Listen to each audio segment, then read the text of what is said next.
Ah, crap. Instead of hitting start recording, I hit delete computer. What? Well, Start call over. Amazon do? and beg for a new one. Get I guess you'll Lady just have Bird to to ask send your for corporate carrier sugar daddy. pigeons.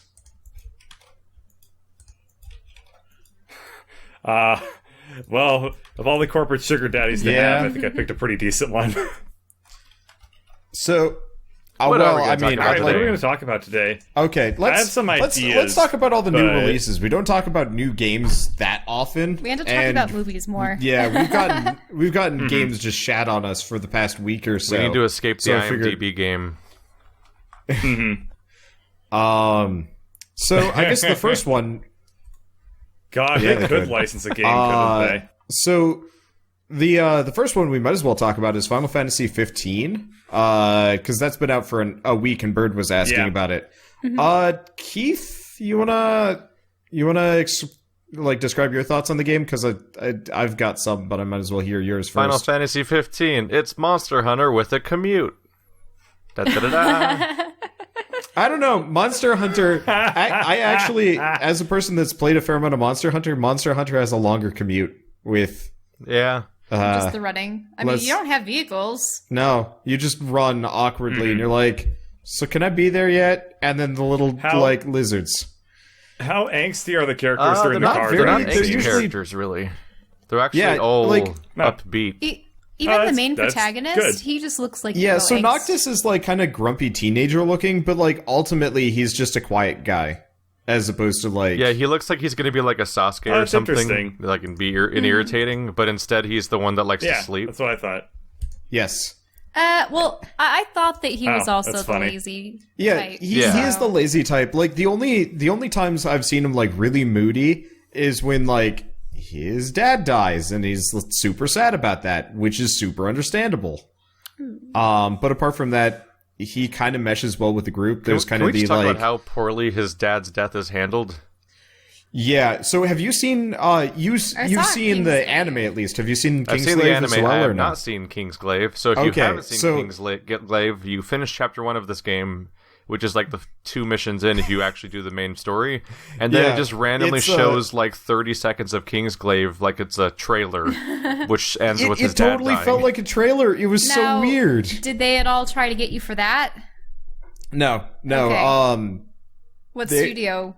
They did that pretty film. much all in-house, except for that intro song, which is overplayed to death. Every single element of Final Fantasy 15 has been, kind of no copyright troll issue stuff. Yeah. Yeah, it feels so out of which place has been really because nice. it cuts to a Except fully for rendered that like one 3D start. movie out of nowhere, and then cuts back to the game, which has so far been exclusively in-engine cutscenes, as far as I can tell. So it's such a weird They transition. look nice, though. Like, I like the in-engine cutscenes. They look really good. It just Yeah, it they do reminded look me really of nice. watching of playing I Return saw- of the King when it came out, and it came out a couple weeks before the movie did, and it featured scenes from the movie. But it was an Xbox. I but it was an remember original that. Xbox game that would show like Return of the King movie footage during it, and it's like these two things don't go together so well. It's just a weird way to convey story. Like, oh, well, it happened in the movie, so we don't have to put it in the game, which worries me because that makes me think that maybe they won't put the character development from the anime in the game at all either. And then it's like, well, why is this stuff not in the game? These are two things that should be in the game. It's the main character's dad and the personalities of everyone in his party. Like that seems like a really pointless thing Yep. to extract from the main game and put elsewhere for no reason. Yeah. Well, Oh yeah, for because money like reason. the blonde kid used to be what? He used to be chubby- fat, and he had like serious self-image problems. So he's like, "All right, I'm going to lose a shit ton of weight and be, I'm going to lose a shit ton of weight." Wait, Packer is one of the characters in Ow. this game? But he's like, I don't actually know. he's just this backstory. fat blonde kid that like sees the princess first. Oh, there Yes, was didn't he save a puppy? yeah. He saves Luna Freya's puppy, and she's like, doesn't she tell him to be friends with Noctis? And so he's like, yes. Yeah, I will do this. you're And right. then he's like, I'm a fat shit. he's so lacking in confidence that he spends what seems to be maybe even 5 years of his life slowly losing the weight so he can finally work up the courage to actually just talk to somebody that we like from playing the game, like the person wouldn't even have issue with him in the first place. So like it almost makes Noctis look bad, but Noctis didn't do it at all. He never declined talking to this person. They were just so afraid of talking to him that they like changed their own lives just so that they could eventually work up the courage to eventually meet them in like high school instead of middle school or whatever. Like he's the prince and everything. Yeah. One thing that I haven't played it myself, but I've seen clips of it and from what Carl's been playing, and I don't know if I can really get behind the fact that it is at times futuristic, at times like grungy, like postmodern, mixed with just suddenly you'll have a monster off the side of the road. And there's a diner nearby. And Swear's never really been too much so Final Fantasy has always had this weirdly charming like cross mishmash of, they had a weird thing where they mishmash were technology. They're a JRPG with magic and swords, but also and guns monsters and and cars. kingdoms. But this one broke it. This one went too far. It did, because you're driving in an actual car, and that really was the bridge too far. I love like sci fantasy, but I thought that Final Fantasy 12 did that a lot better. I don't mind driving in a car. I just wish the car was a little bit more magic. Like if instead of fueling up at a gas station, you like had to get crystals or shit. Yeah, exactly. Like you even get like a materia core that you can just like swap out and the shit goes faster because it's kind of a slow car, which is really weird. Yeah, but everything looks like it's from the 90s. Yeah, it's very mid 2000s, which really? I wouldn't mind. Like I actually really like the City of Insomnia from what I could see in the movie before they blew it up. But the problem is you immediately go from that into kind of this like podunk Midwest America from like the 60s, 70s with like there's nothing there. I mean, there's that's a clear problem. Is people. that from what I've seen so far, the game has the story in the world has 3 completely different settings that I can't reconcile with each other at all. Which is that the Kingdom of Insomnia, which is your kingdom, has like the super exaggerated hyper fantasy super castles everywhere, and it's super crazy looking. Yes. But then, is it called Insomnia because no one ever sleeps? I think it's just a stupid name made by Japanese people that don't know what the words mean, and they sound cool, and they just rip words from other cultures and religions for all their games. I don't think they really care what they mean half the time. But then the anime has straight up suburban Japan in it, like modern suburban Japan, just sitting there right next. Yes, yeah, just to make it more confusing. They did 5 like 12-minute episodes to was it 4 or 5?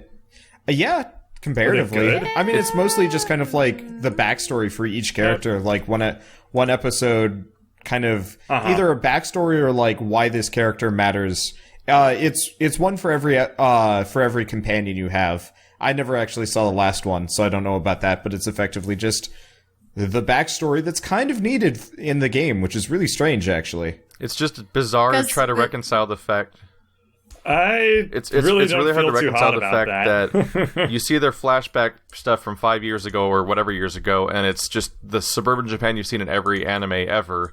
But then like right next to that is their hyper fantasy kingdom, and then across the bay is Midwest America with diners and stuff. Like straight up diners, like Heroes about to like warp in the background and run into that other guy from Heroes, and they're gonna be like, "Oh, you could flying man!" Like that kind of location. Like it's straight up like Arizona and shit, right next to Fantasy Kingdom, next to suburban Japan, and you drive there in a car, and then there's coastal. You go to a coastal diner with people hanging out and having fish with their 5-year-old children, and right outside are super monsters, like out there that could destroy society. And like people's cars break down, and you can leave them overnight because you don't have a car repair kit, but they're fine even though they're out in the middle of the night in super dangerous demon land, and it's like nothing about the setting works at all. One of the weird points about the game for me was I was driving along the road at night because I didn't feel like camping out because I was at that oceanfront like restaurant area the hotel there costs like 10,000 gils, so I don't have that money. So I'm just going to drive north and use the hotel up there. I jumped straight from level 11 to 18 in one night. It was great. Yep. I really like that mechanic, actually. But so I was driving along the road to get down, and effectively this iron golem just shows up out of nowhere, and like I crashed my car into it, and I'm like, all right, I'm running for the hills. I'm going to camp out here. Yeah, that just happens on road trips. I was actually pretty okay with it, but like, there's no way society would function if these things are out about at. Nope. There were just random robots and monsters. But the game is so dangerous that even your super fantasy RPG party is not supposed to venture out at night. Yet normal people are out at night, and it's not that big of a deal. Like, well, you don't see other cars out and about. Just the static NPCs are people standing that are there. stuck outside at night, and nothing can ever happen to them, and it like completely clashes with the idea. And now, how do you guys feel about the party? Because I know that in previous Final Fantasy games, characters had clear roles, but it seems like all of these guys are just bashers or swordsmen or something. Ignis and Prompto are clearly like ranged guys that like hang out in the back. Specifically, Prompto has like shit health, so he shouldn't get hit ever. But like the weird part is, he gets hit a lot. They don't have the mages or the healers. The way combat works in Final Fantasy 15 is effectively there's no party dynamic. It's just like you versus like 10 things at once. Good luck. And I'm kind of okay with that, but I'm also kind of frustrated with it, because I experienced that to some degree in Xenoblade Chronicles X, and it can be done well. It's basically a clusterfuck. But yeah, it's effectively just 4 it's people a clusterfuck. versus like 8 people, and there's just people running around in circles in a cluster of nightmarish warping forms, and you see who has the health at the end. Yeah. Mm-hmm. Though I found out, kind of conveniently for this, the only person whose health actually matters is Noctis's. Everybody else kind of heals on their own and never dies. So I was fighting. Keith, have you fought Deadeye yet? They die, but they come back after the fight's over. Huh. Yeah. As long as Noctis is still around, right? But like, he's the main protagonist. Keith, have you fought Deadeye yet? Do you even know what I'm talking about? I'm in chapter 2, and I haven't left the starting area. I've been doing every single quest and contract I can find.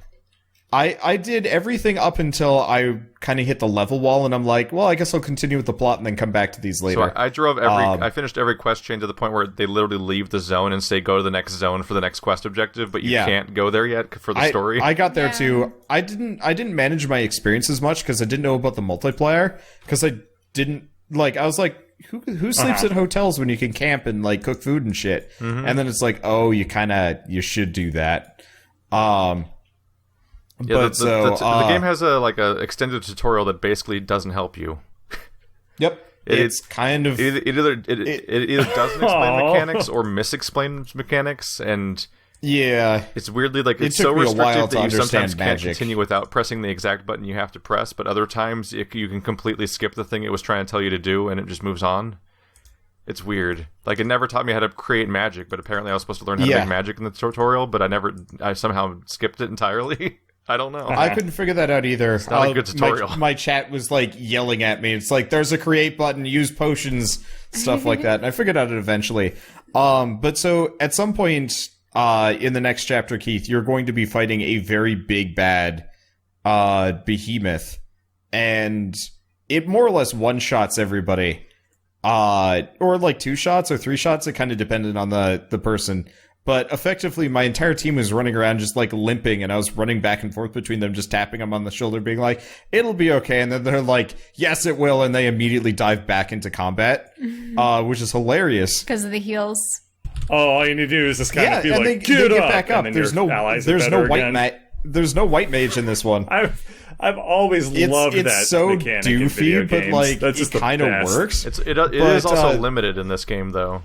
Hey, from a gameplay perspective, it actually works really well, because effectively all I had to do was just stay alive the entire time, and my party and I eventually kind of managed to take it down, and I figured out some other cheese tactics.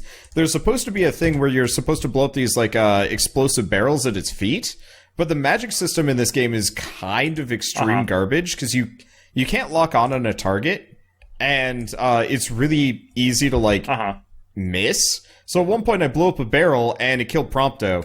But it didn't hit the beast because the beast was jumping over it at the time, and I was just like, what? And then I wasted the first one just by like shooting off randomly because I hit the magic button and it whips my camera around to face the direction Noctis is going.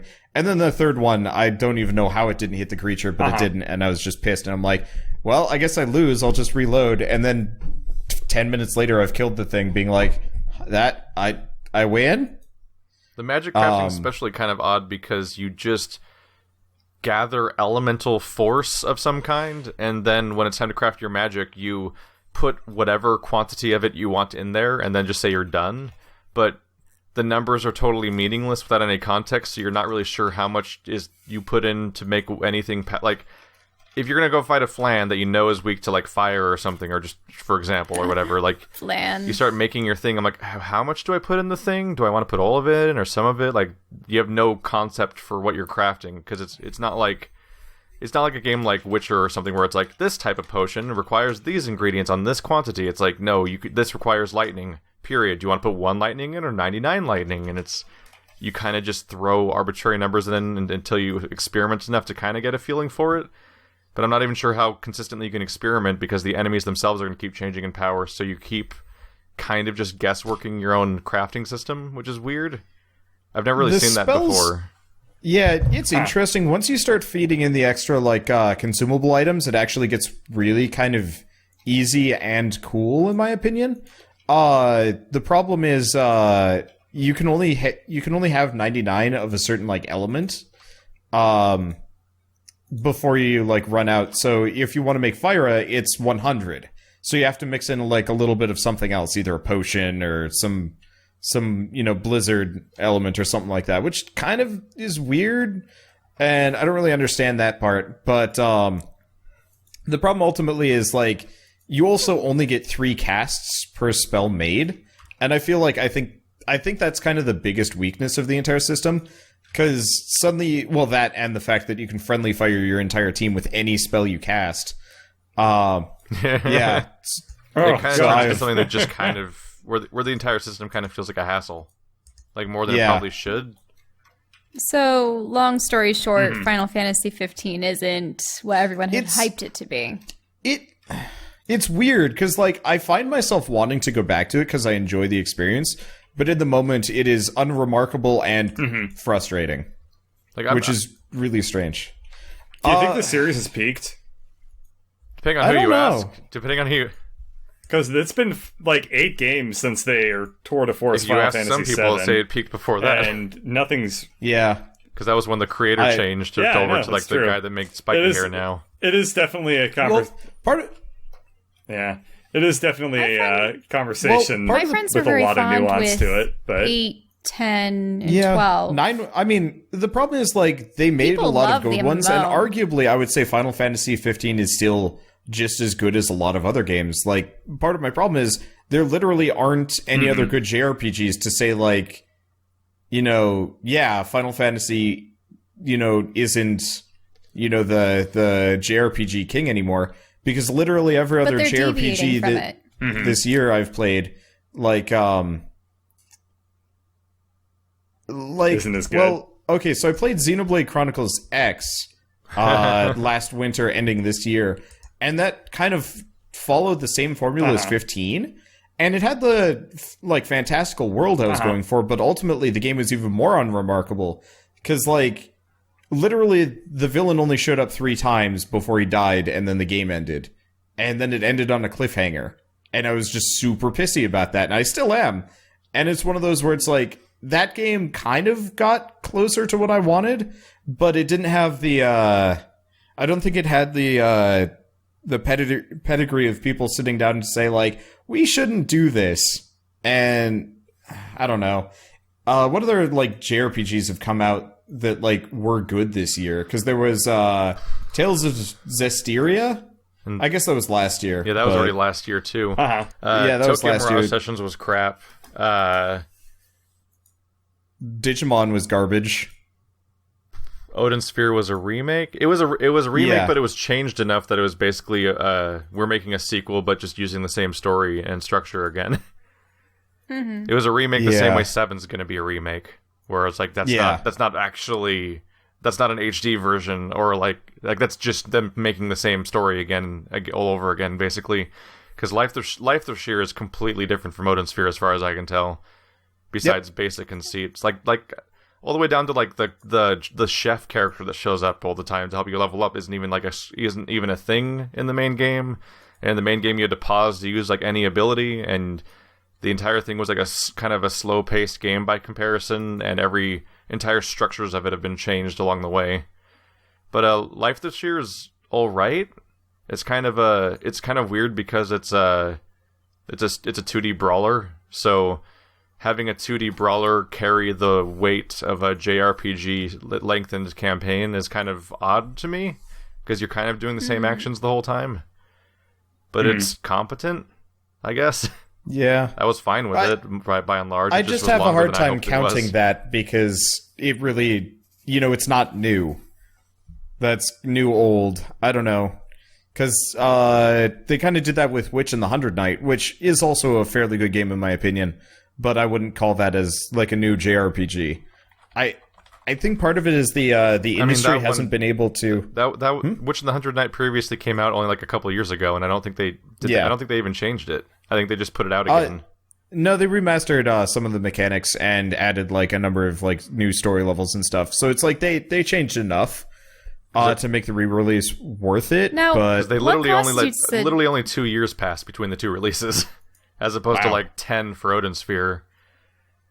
Like, Odin Sphere jumped, like, 3 console generations and was redone as a new game, whereas, like, the PS4 version of 100 Nights seems to just be a port that was made 2 years later. Man, it used to be that I played a lot of JRPGs. Now I realize I want to like JRPGs. What constitutes as a JRPG? Does it have to be an RPG from Japan, or does it have to have certain mechanics? Pretty much. That question's important, actually, because if it's just from Japan, then Dark Souls 3. But no one counts Dark Souls 3 because it's not Japanese enough. I think a JRPG is basically like defined in the same sense of like if you just look at it, what it is. It stopped meaning from Japan and started meaning a specific series of design concepts the same way CRPG would mean. But even then, you could almost say that at some point Final Fantasy stops being a JRPG if you're going to count them that way. Yeah, because 15 doesn't fit the definition of JRPG anymore. Right, in most ways. It's The Witcher. I always saw JRPG as, going into GameStop and you see the covers of, I don't even know if you would call them B-rated, like, games or, definitely not AAA, but there are so many series where it's just like, 5 female main characters on the front cover, clearly done in an anime style with different hair colors and different weapons. And it's like, you're leading a team of such and such ladies against evil, and usually it's turn-based. Usually there's some kind of conversation system where you make decisions, blah, blah, blah, blah. But at this point, I mostly associate JRPG with games that have relatively overcomplicated leveling and combat systems, and everything has a name for what its system is called. And there's like 12 systems for each part. And that's usually something I can rely on being true, is that there's a weirdly convoluted way of leveling up, and combat has like phases and stances and weird subsections to how it works that you have to fit. You have to be told in a tutorial because you would never know what it means otherwise. So the Persona series, right? Yeah, I played 4 for a couple hours. So there was a game, I think, made by the same artist at the very least. Sorry, I'm adjusting my mic. I'm sitting too far back. But there was something called Conception. And it was literally about, main male protagonist with a harem. And about that. Part of the game mechanics is that you summon a megaform that is like the quote-unquote child of the main character and any one of the 7 girls. And it's just like, what? They call them Star Children or something. I could never get past that. But I see it at GameStop and I go, how did it fly? I suppose they get by it by saying it's just the spirits. There's some really, really, really wild shit if you want to go down that hole. It's not that they... How did they get away with it? It's... This is tame compared to what they could have done. I will never forget that one tactical RPG Are we talking about rants? Well, we won't go there. We're probably talking about rants. Yeah. Wait, what happened to about rants? No. I don't think Shell wants to know about rants. I don't think Shell wants to know about rants at all. Yeah, the basic it will break her to learn about rants. You're like a army leader, kind of like a Fire Emblem style, but you have sex with like everyone. Why? Because... Wander's sparing you a lot of the details. Do you make your troops that way? What's the deal? No. Whoa. No. Fire Emblem. Yeah. Whenever in Fire Emblem you put characters next to each other and fight so that they love each other to make children with their traits, and I'm like, that got weird. I was so into that mechanic. I liked when I was younger. I was so into that, and now it's really I liked that mechanic of like min-maxing the pairings, but it just made me feel so fucking creepy playing that game. I was just like, all right, I'm gonna pair you with you. Well, yeah, just like pushing people together, like love each other. Ones as they were coming out, because I just want to play missions. Oh, they got I just so want to weird. try to make my characters go through a mission and not die. Yeah, I want to play a legitimately difficult, tactical JRPG, and instead it's just you can cheese the shit out of this by marrying this character with this character, whose offspring will be invincible, and I'm like, invincible. They got that really did completely ruin the game, because it used to be like, it used to be very part difficult. Of the problem they also did was up until what was it, the one with Lynn, you couldn't redo missions. The one with Lynn, I don't know. It was a completely linear story. That's right. Was that on the Wii? Are you talking about the first when they Western did that one? Or was that GameCube? Yeah, the first Western one. That was the last one they did. They didn't have kids. The first DS prestige classes and stuff. The Game Boy Advance ones? The 3DS ones are the ones where they started doing the kid stuff. Yeah. The ones on the GameCube and the Wii were good. But you For me, Fire Emblem is just the 2 Game Boy Advance games. That's all I think about. And, I kind of agree. Yeah. Those are the really first one was definitely a lot harder, games. because the second one you could grind. The moment they added like grind leveling in the game, I loved that just because I didn't have to worry anymore. But it definitely did kind of ruin the series, because suddenly all challenge was gone. And I know grinding's kind of optional, but like it lost its sense of balance even when I didn't do the grinding. I was just like, all right, it wants me to grind here because this next mission is actually impossible, until I get this one guy up to a second class, because it was really annoying. But yeah, the ones on the Game Boy Advance were probably the top of the series, and now it's kind of gone downhill. The problem is there are certain things that like audiences really like, and a lot of JRPGs are starting to kind of pander to it in lieu of making better mechanics, because that's hard. Like Lola's. I would say that Fire Emblem is definitely the standard bearer for sacrificing their game mechanics. Japanese audiences love 1,000-year-old dragons in the bodies of little children, baby girls. Not ever creepy. Yep. Thanks. Yeah. So I was searching for controversial games because of the earlier topic, and I found one that might win. Okay. There was a game made by a Japanese company in 2002 for Windows called Battle Raper. Specifically, it has the subtitle Battle Raper Hyper Real Action. And it got a sequel. Isn't that Rants?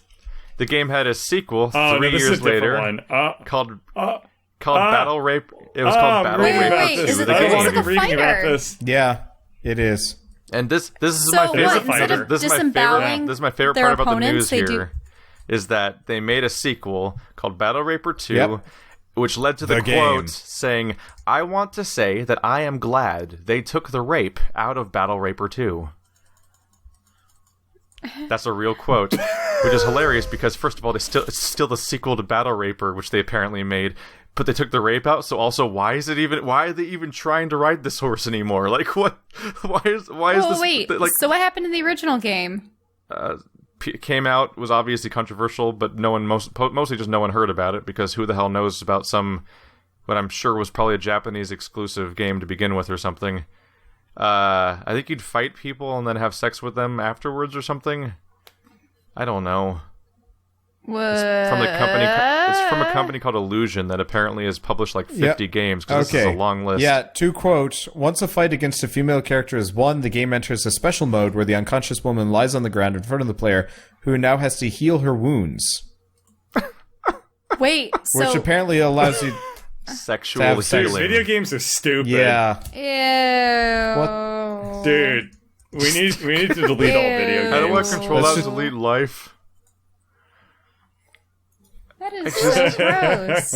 I'm trying to imagine the weirdo that's like, I was really a big fan of the first game, but the second one lost its way because they made a sequel that deviated from the primary premise of the series, which is just all the more confusing on top of how baffling the premise is that this ever happened. Oh, man.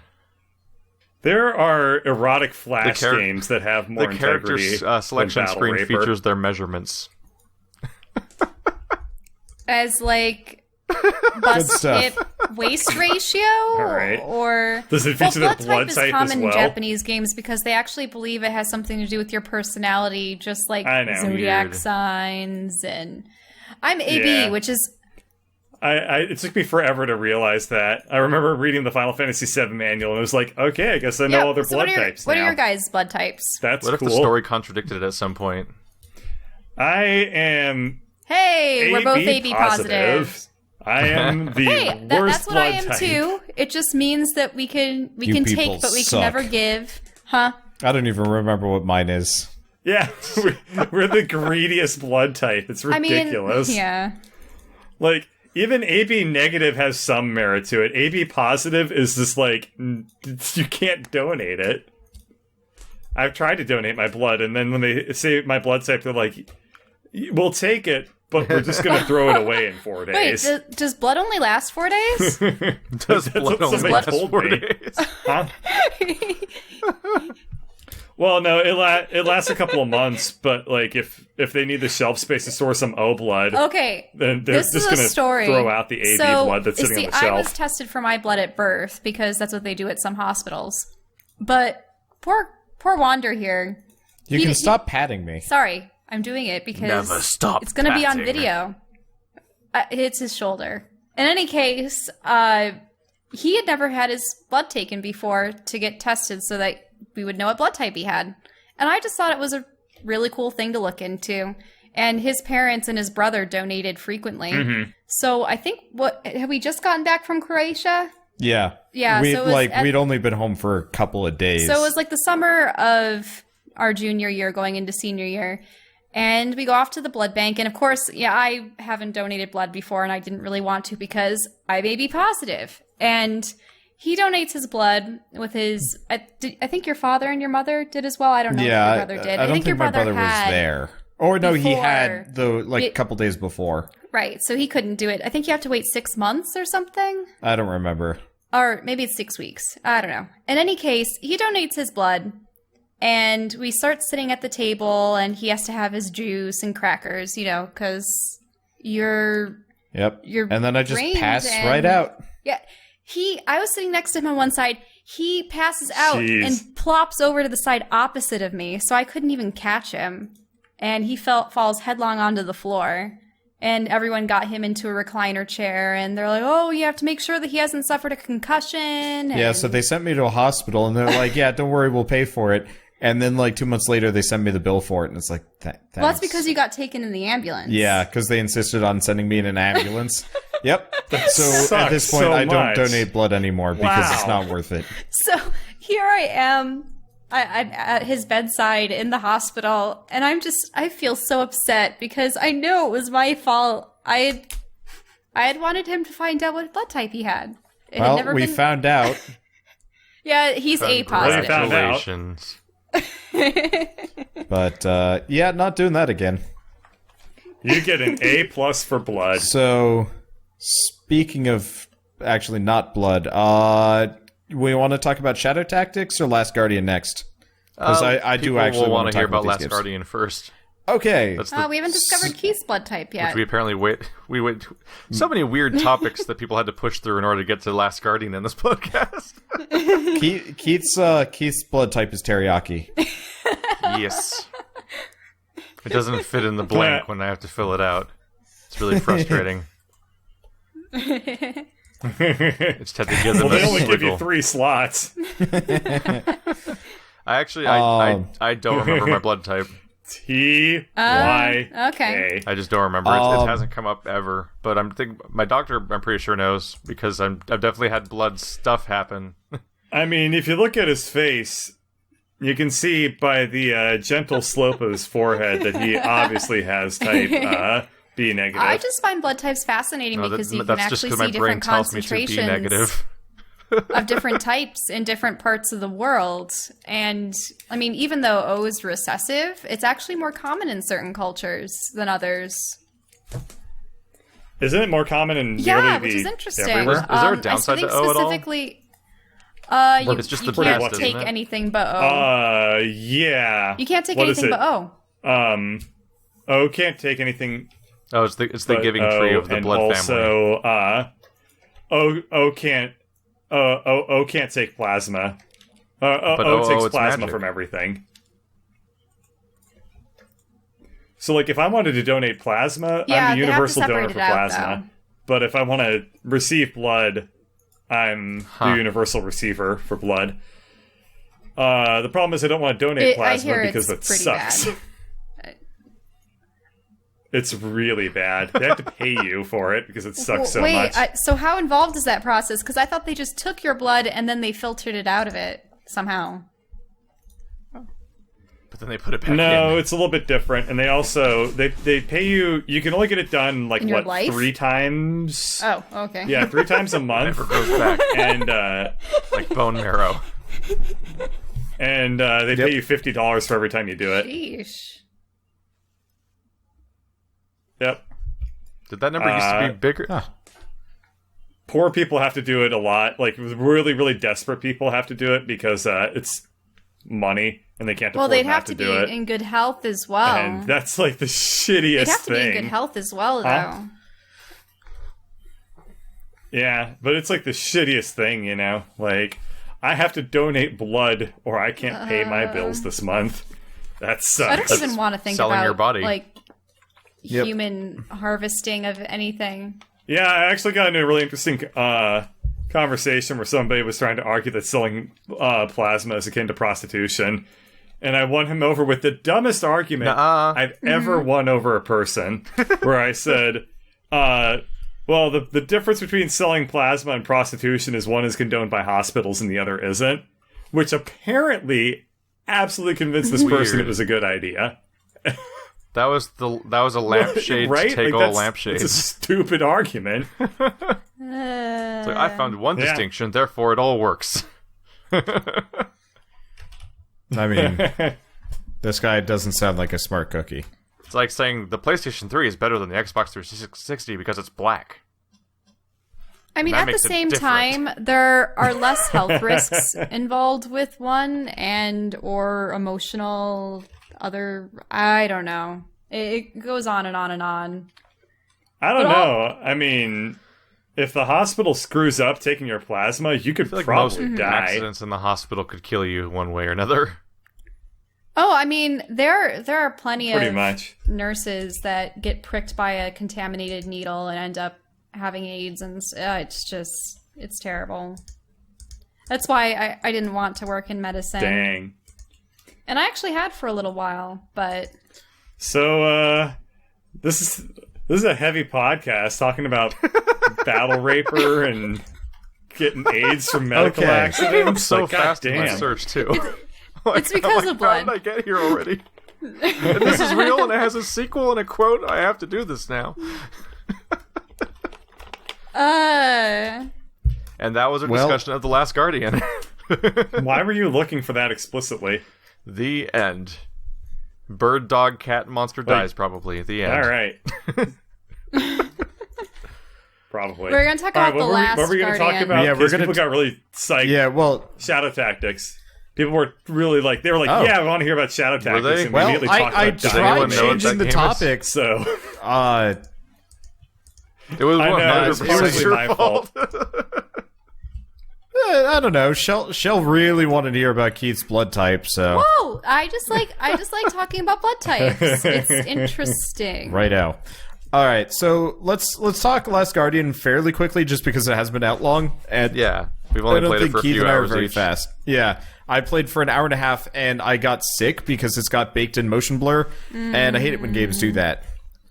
I played it for about 3 hours, and it's bacon motion blur. it's weird. Like the game's pretty, at least from an aesthetic standpoint, not necessarily a technical standpoint, because it's all kind of blurry and last gen looking, because it is last gen.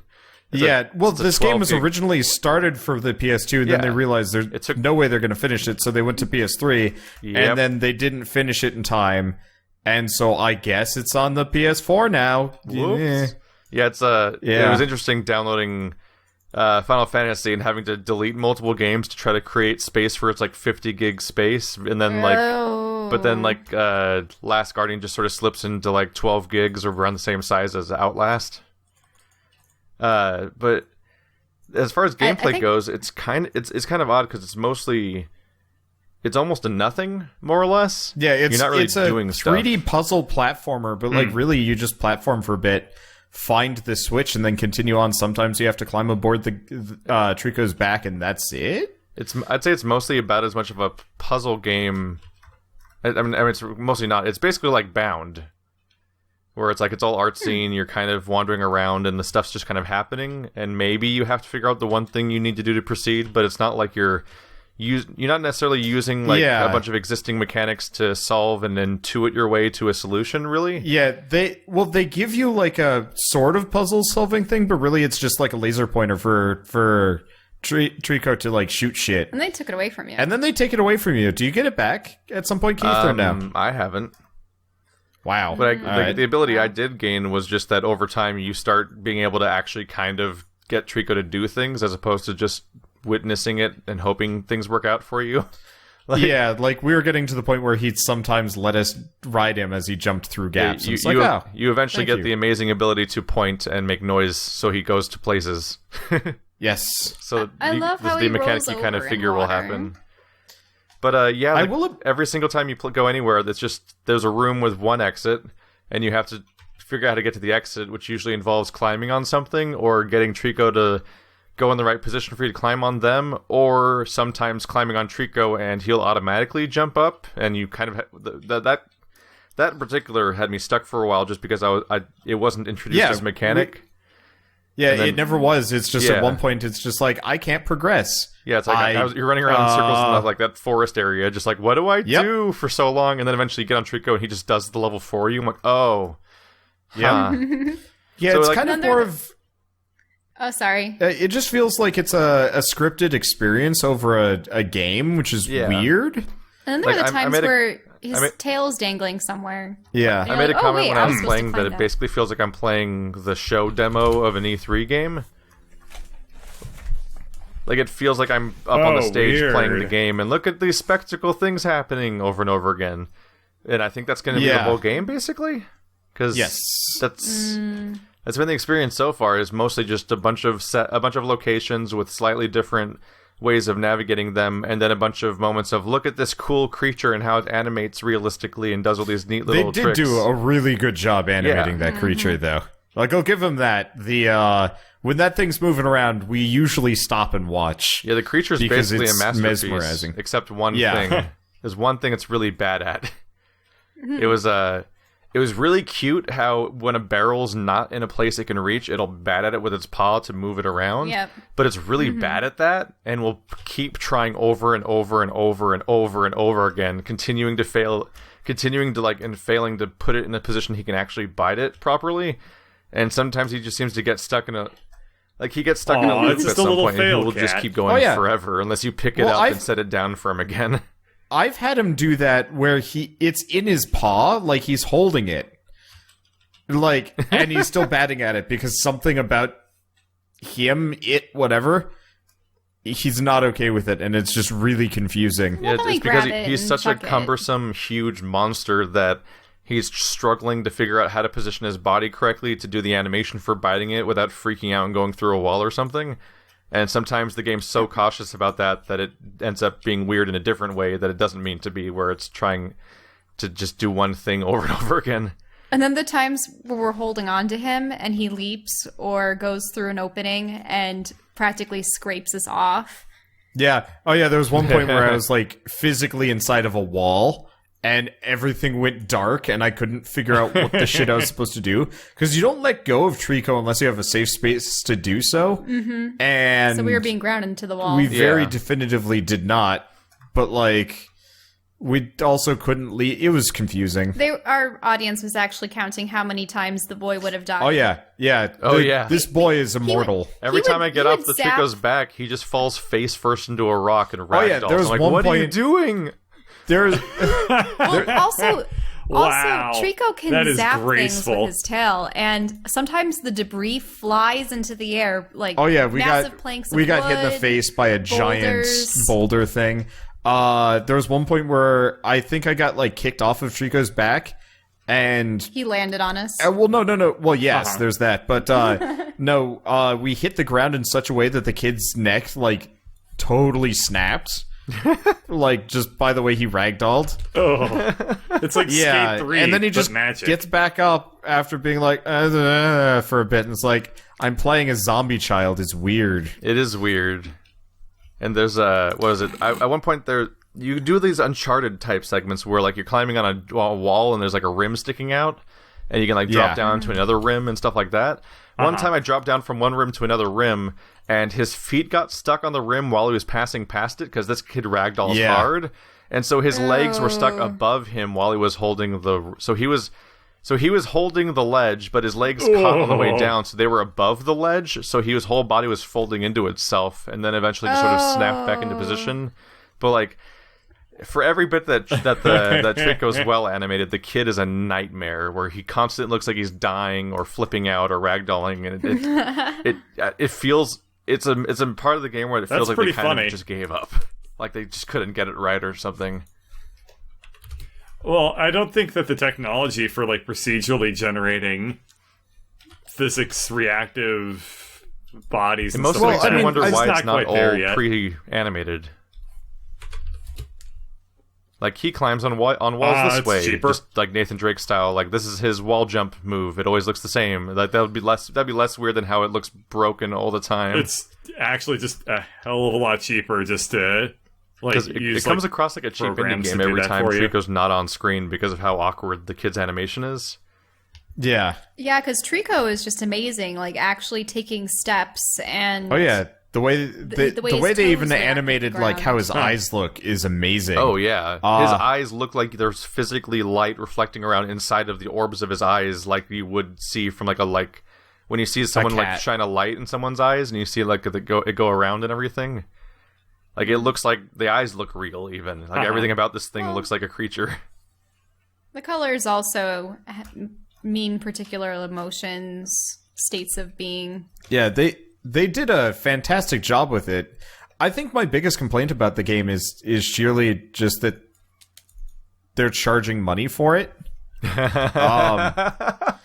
No, like okay, so no. They're charging. Wow, you sound like a They're charging 15-year-old $60 pirate, for dude. this game when like it's very obviously like it's kind of suffering. You can't copyright information, bro. It's suffering from the exact same like issue that kind of Duke Nukem Forever did, which was the game was in development hell for far too long, and like Well, guys, I think this brings up a really good point. I noticed that you guys bring up like the cost of a video game versus the I quality never or the do. playtime. Really? I do. Nope, I Well, never bring up the he price does. of games. I do. It's just one of those where it's like I feel a little bit cheated. I think this is something that I just got from my parents. It's bound to go down at some point. Well, yeah, but- it is bound to go down at some point, but like I definitely feel cheated when I pay like, $20 for something like Journey and get this like kind of the same thing as what The Last Guardian is. And like So, part of what I'm thinking of is the movie industry. You pay $10, $13 a ticket to go see a new release in a movie theater. And yes, that's also paying for the theater seat and the very large screen. But that's, $10, $15 for about 2 hours. But how much are you getting out of a video game? Would you... No, it's true. Like, if you boil it all down to that, it's just like, it really doesn't feel like they priced this game. Yeah. Right. Like, I like, let's see, I like No Man's Sky, but there's no way they should have ever charged $60 for that. I like, I like Final Fantasy, 15 a fair bit, and I feel like it is kind of a heavily padded experience, which does kind of skew things. For me, it's usually just that there's good games and there's bad games, and bad games aren't made better by better prices. Yeah, it's true. I guess No it Man's just Sky feels wouldn't like be more fun for $10. No, but I think I would be much less bothered by it if it was $10. Because, like, as it stands, like, No Man's Sky is a lot of money for really not enough payoff yet, and it feels like At the same time, you have it permanently and it can be improved upon. With films, that's money gone. Yeah. No, it's just Early access movie viewing experience.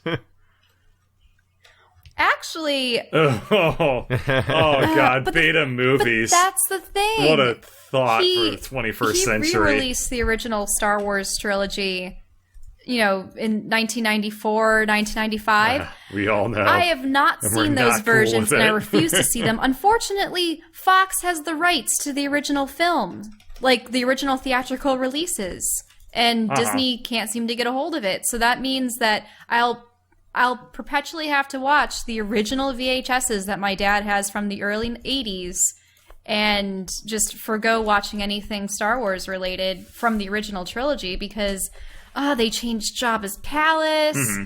I mean, they actually inserted that Jabba scene in A New Hope. Just the graphics, they took out so many of the animatronics.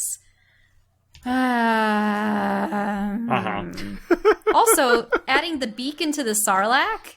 Why?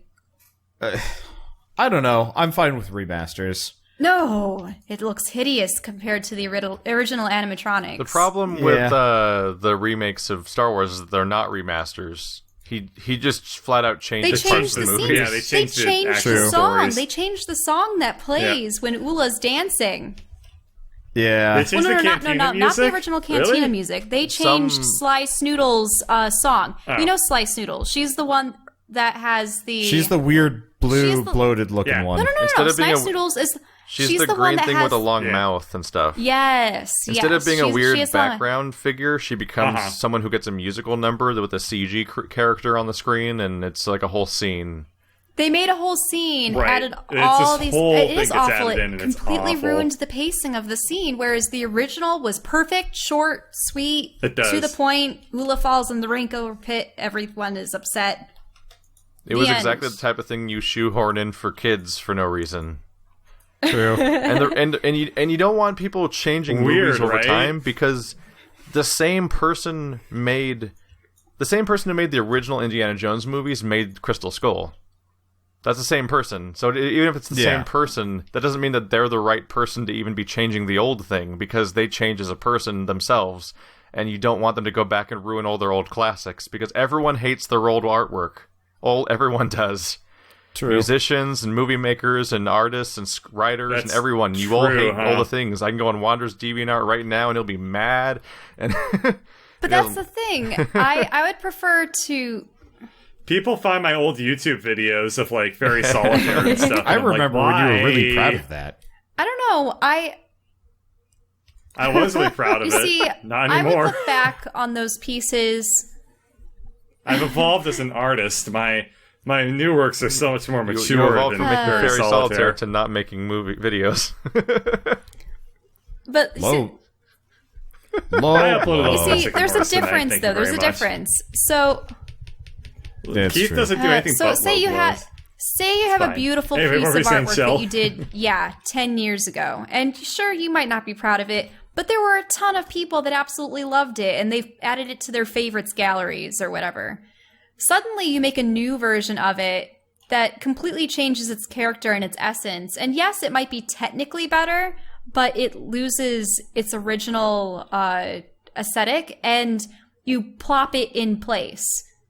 Everyone's going to be going, wait, that's not the piece I favorited in my gallery. Why is that there? I guess for me, you don't replace it. You don't permanently lock the original version from everyone's view. I guess from my perspective, the Star Wars changes never felt terribly egregious. That's because you had never grown up with the originals. It's like the Han shot first problem. Dude, think about it this way. Terribly Egregious is probably going to be a new character in the Star Wars re-release. Well, actually, the one thing I would say was egregious was the more recent re-release that they did, where they added Hayden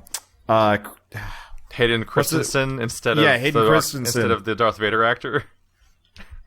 Yeah, that was fucked up. I didn't like that because the obvious questions of why isn't Obi-Wan Ewan McGregor then? Why is the old man Obi-Wan next to young Anakin? That was egregious to me because it didn't. It was two characters standing next to each other that have never been on screen together, as if they were old friends, and I'm like, no, that's not how that worked. Yeah. And they also do you changed understand the Han shot Sidious. first problem? Oh yeah, the Greedo thing. Well, it kind of frames his personality differently. Yeah, like the original version, that was the introduction to that character. Completely. And he's a main character for a trilogy. And him shooting Greedo is part of his character. And in the later ones, they're like, no, but later on, they're like, we're going to make Greedo miss at point-blank range because he has to shoot first so that Han can shoot in self-defense so he can be just a totally good protagonist man and the most bland thing ever. And it's like they try to sand off all the edges that make characters interesting in order to make them more appealing because George Lucas and Steven Spielberg keep getting more old and boring and their parents and stuff, and they're just... Yeah, because what if Greedo hadn't missed? For goodness sake, he shouldn't have been able... He wouldn't have gotten the jump on Han. Like, come on. But also, they changed out the scenes... and starts another moisture farm. They changed out the scenes with Sidious. Yep. Which Empire was silly wins. because, Game over. Well, I mean, Ian McDiarmid had played Palpatine, I think, in Episode 6, but I don't know if they had a different actor for Episode 5. Those are really the only two appearances of Sidious or Palpatine in the original trilogy, but they actually inserted his Episode 3 makeup form in Episode 5, which I thought was they did unnecessary because in the original trilogy, he looks frail and like haggard and stuff. Whereas in Episode 3, he just looks bloated and he looks like a shiny. weird fat toad thing. Yeah. Yeah. I'm looking at pictures of him. He looks completely absurd.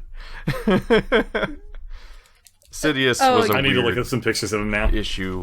Everything that happened there was weird. Darth I Sidious. guess my thing for The Last Guardian, just rolling back to that. Okay. Yeah. I we just should Speaking probably of, do yeah, that. we're gonna have to see the new Star Wars film when it comes out. yes, That In a needed to couple be weeks. said out loud. Yeah. Yeah. I Just mean, in case it'll be- everyone forgot there's a new Star But Wars where are the movie. Bothans? Anyway, video game? Shell. Are the Bothans Enough. gonna be there? We'll talk about it when the movie my comes God. out, please. But they died to get Shell, those plans. stop. Control your lust for all things Star Wars. Okay. Keith, this is why we've become friends over the past 2 years. Why? You've Is it become because my I'm rock. crazy? No. It's because you're funny. So, Last Guardian and definitely not Star Wars. The main reason why I'm like grumpy about the price is just I feel like when I'm playing these, I'm not like reviewing it, but everybody's always asking like, is it worth it? Is it good? And I always feel like I have to give an answer to that. And for me, like $60, definitely not worth it. Like, the game really does feel early PS3, which is super problematic as far as like, modern games go, especially because these are the people that made like Shadow of the Colossus. Like, they've got a pretty high pedigree to hold themselves up to, and I feel like they didn't really like meet that. They took too long. I'm not even sure why they took too long, because like the platforming's not that interesting. Did they spend their entire budget and time? Well, didn't a lot of the people who made Shadow of the Colossus basically get broken up and go into different I wouldn't be studios surprised. and Yeah, all that sorts of stuff like that? wouldn't surprise me. It's just Like, I think that the people that have made Eco and Shadow of the Colossus are very ephemeral. Like, they kind of just move from studio to studio, It's actually very similar with Blizzard. I was looking I at actually the have history no of idea. Blizzard, and Well, it's yeah. split My off God! everywhere. I just want to point out that if you go to the Last Guardian's wiki page, the entire page is the development section. Like, there's a couple paragraphs for plot and gameplay and like the header stuff. The entire page is the development Holy section. crap. It's long, complicated development history. Well, yeah, it was it was a serious issue for people for a long time. It was constantly like they do a teaser and then disappear for years. Like, Yep. when was the first Last Guardian teaser? Like 2012? I think that one of the other things is that, Definitely earlier than that. yeah, that's what it looks like when I'm reading about this. I think I feel like 2009. another thing that's kind of worth considering is that, by and large, like Team Ico games or Eco games or whatever are like critical smashes, but they don't really make as Team much Ico money as began you would developing expect it or in hope, 2007, which and it was can make announced in developing 2009. further titles really difficult. Planned to release in 2011. Wow, Part of it is- damn! I remember 2011.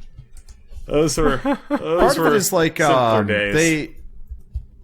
they release games that like really appeal to the people that like are really into the like video game as art thing, and kind of the same people that are like super stoked about Dark Souls' like extremely confusing backstory that most people have like no desire to even learn about. I feel like And I've it never kind of- heard these two groups of people put together Right. before. Yeah. But like it really appeals to these people because it is this kind of like artsy, interesting game. Problem is it doesn't really capture people in the same way that say Call of Duty, Mario Party, that kind of shit. Because it's not something that Squirreltopia. I think Last Guardian's going to do better than Squirreltopia ever did. Well, what? It's a joke of a game. Is there just I something don't really inherently want to know, do I? humorous about squirrels? Squirrel-based let's- hardcore 2D okay, let's not platformer talk saved about the it squirrel because it- population from an evil robotic squirrel shadow tail. Successfully derailed. That actually sounds like a moderately okay game. No, this was just like a bad platformer. But yeah, I guess it just boggles my mind that it took them this long to make this. And I still like it. Like, don't get me wrong about that. I would have been really impressed if this had come out, kind of when they originally announced it would come out. But now that it's taken so long, it's just like, you had years to do this, and you have a very impressive animal and a really awkward kid. That begs the question, would you rather a company come out with like moderately good games Well, on a more consistent basis, or something that could either be an epic or a flop every 5 to 10 years? well, I mean, I want we were every talking about company to Tarantino this shit. we were talking about I want Final spaced out Fantasy. interesting releases from everything. We were talking about Final Fantasy, just minutes ago, and about how like they are kind of like fading in the industry. I mean, the last mainline Final Fantasy game to come out was what, 2009?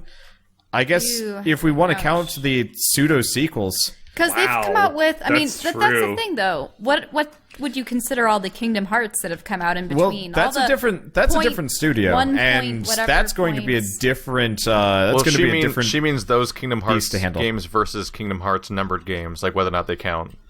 Oh. Not versus And then Final there's- Fantasy. Well, okay, There's so also all the small Final so Fantasy here's the thing, things. like, Oh, I thought you meant versus Kingdom- Final Fantasy. Kingdom Hearts, though, all of the like numbered and side games, they're all kind of main line because it all ties into the same plot. It's kind of like It's It kind is of true. like how in the Marvel... The sequels to Kingdom Hearts games make more sense because they're actually sequels and not just an arbitrary marketing gimmick where Final Fantasy is just name recognition and represents almost no other conventions of what the game's going to have inside it. Yeah. So for like That's true. So for Kingdom Hearts, like you actually really need to play all of those side games to understand what this shit's going on by the end of it. And you still like, won't. You won't really. Yeah, well, Now, Yeah, I was gonna Tell say yourself you will was- if you don't Not ask too many coherent. questions, but sooner or later True. you'll realize it all falls apart. You mean that you find it difficult to rationalize why Sephiroth is declaring war on Minnie Mouse? I still can't get by that. Aren't no. they? I think they're going to be introducing. By the way, I believe that they're going to be introducing Star Wars and like Marvel characters and future ones. I think Oh Star my Wars is God, already in you're Kingdom Hearts, kidding I thought. me. Or has there I not think been a they single added Kingdom it Hearts since recently. then? there No. hasn't been. Oh wow, you're right. It's been a while. No way. They did introduce Tron, They've which been too busy remaking every Kingdom Hearts game. Yay! Well, wow. The sheer thought of like Luke Skywalker teaming up with like Donald Duck to Have take you seen out, how the HD remakes of Kingdom Hearts are so Sephiroth. half-assed that each one is like 2 full games, and then the third one is one of the games relegated well, into there's a movie? 1.5, there's 1.5, 2.5, and then 2.8. But like And each you have to- HD remix has one game that's instead of being a HD remake of the game is just cutscenes. Yes. Guys, It's like, To what be if you fair- wanted that one?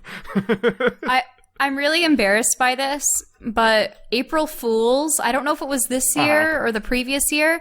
I woke up, did my usual perusing of the news, and there was a fake article, but it was everywhere, of Disney buys Star Trek. And I was upset. I was like, no! What are they going to do next? Take DC as well?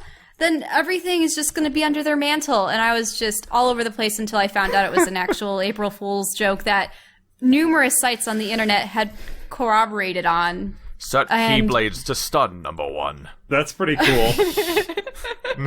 Oh, that would be... And I guess part of it is I'm kind of desensitized to these things because Marvel's... We both been broken Well, you by don't care experiencing about any anything. part of Tokyo Mirage Sessions, so mashups can't Yeah. ruin us anymore. Well, also, Marvel's been doing Star Wars mashups for ages. Oh yeah, Um, Star Wars has never been sacred. Star Wars was originally run prior to Dark Horse. Sacred It was Shell. run by Marvel. Actually, my father. No, it still is. No. Only because it was brought back to it recently. Ah. You see, back in the 80s, it was Chewbacca run gets by hit by Marvel, a and moon. my father's good friend was actually the inker for that series. So hence That was why my we favorite author, too, that wrote that. wrote what? Chewbacca getting hit by a moon. that was later. So Darth Maul's we have actually alive. He has robot spider legs. You want to provide some... How did we It's wind up because back on Shell Wars? cannot let it Wars. go. it's because Star of Kingdom Wars. Hearts. No, it's not because of Kingdom Hearts. Yes. You're guiding the conversation also, you so you can't can go blame back to the it. other topic you also brought up. You bring up one topic out of nowhere, and then launch to other topics out of nowhere, and then it was blame your Final own Fantasy. previous topics. I mistakenly thought that Kingdom Hearts was sort of like a sub Final Fantasy thing Nope. because I No, could play it's that just around. Square Enix. Yeah, it does because it's like it is the most mashup-y game that's ever still mashups. Squeenix, though, right? Yeah, Yes, it's but Square it's- Enix, but it's just listen. It's a different Japan loves studio. mashups. Yeah, They love do. mashups.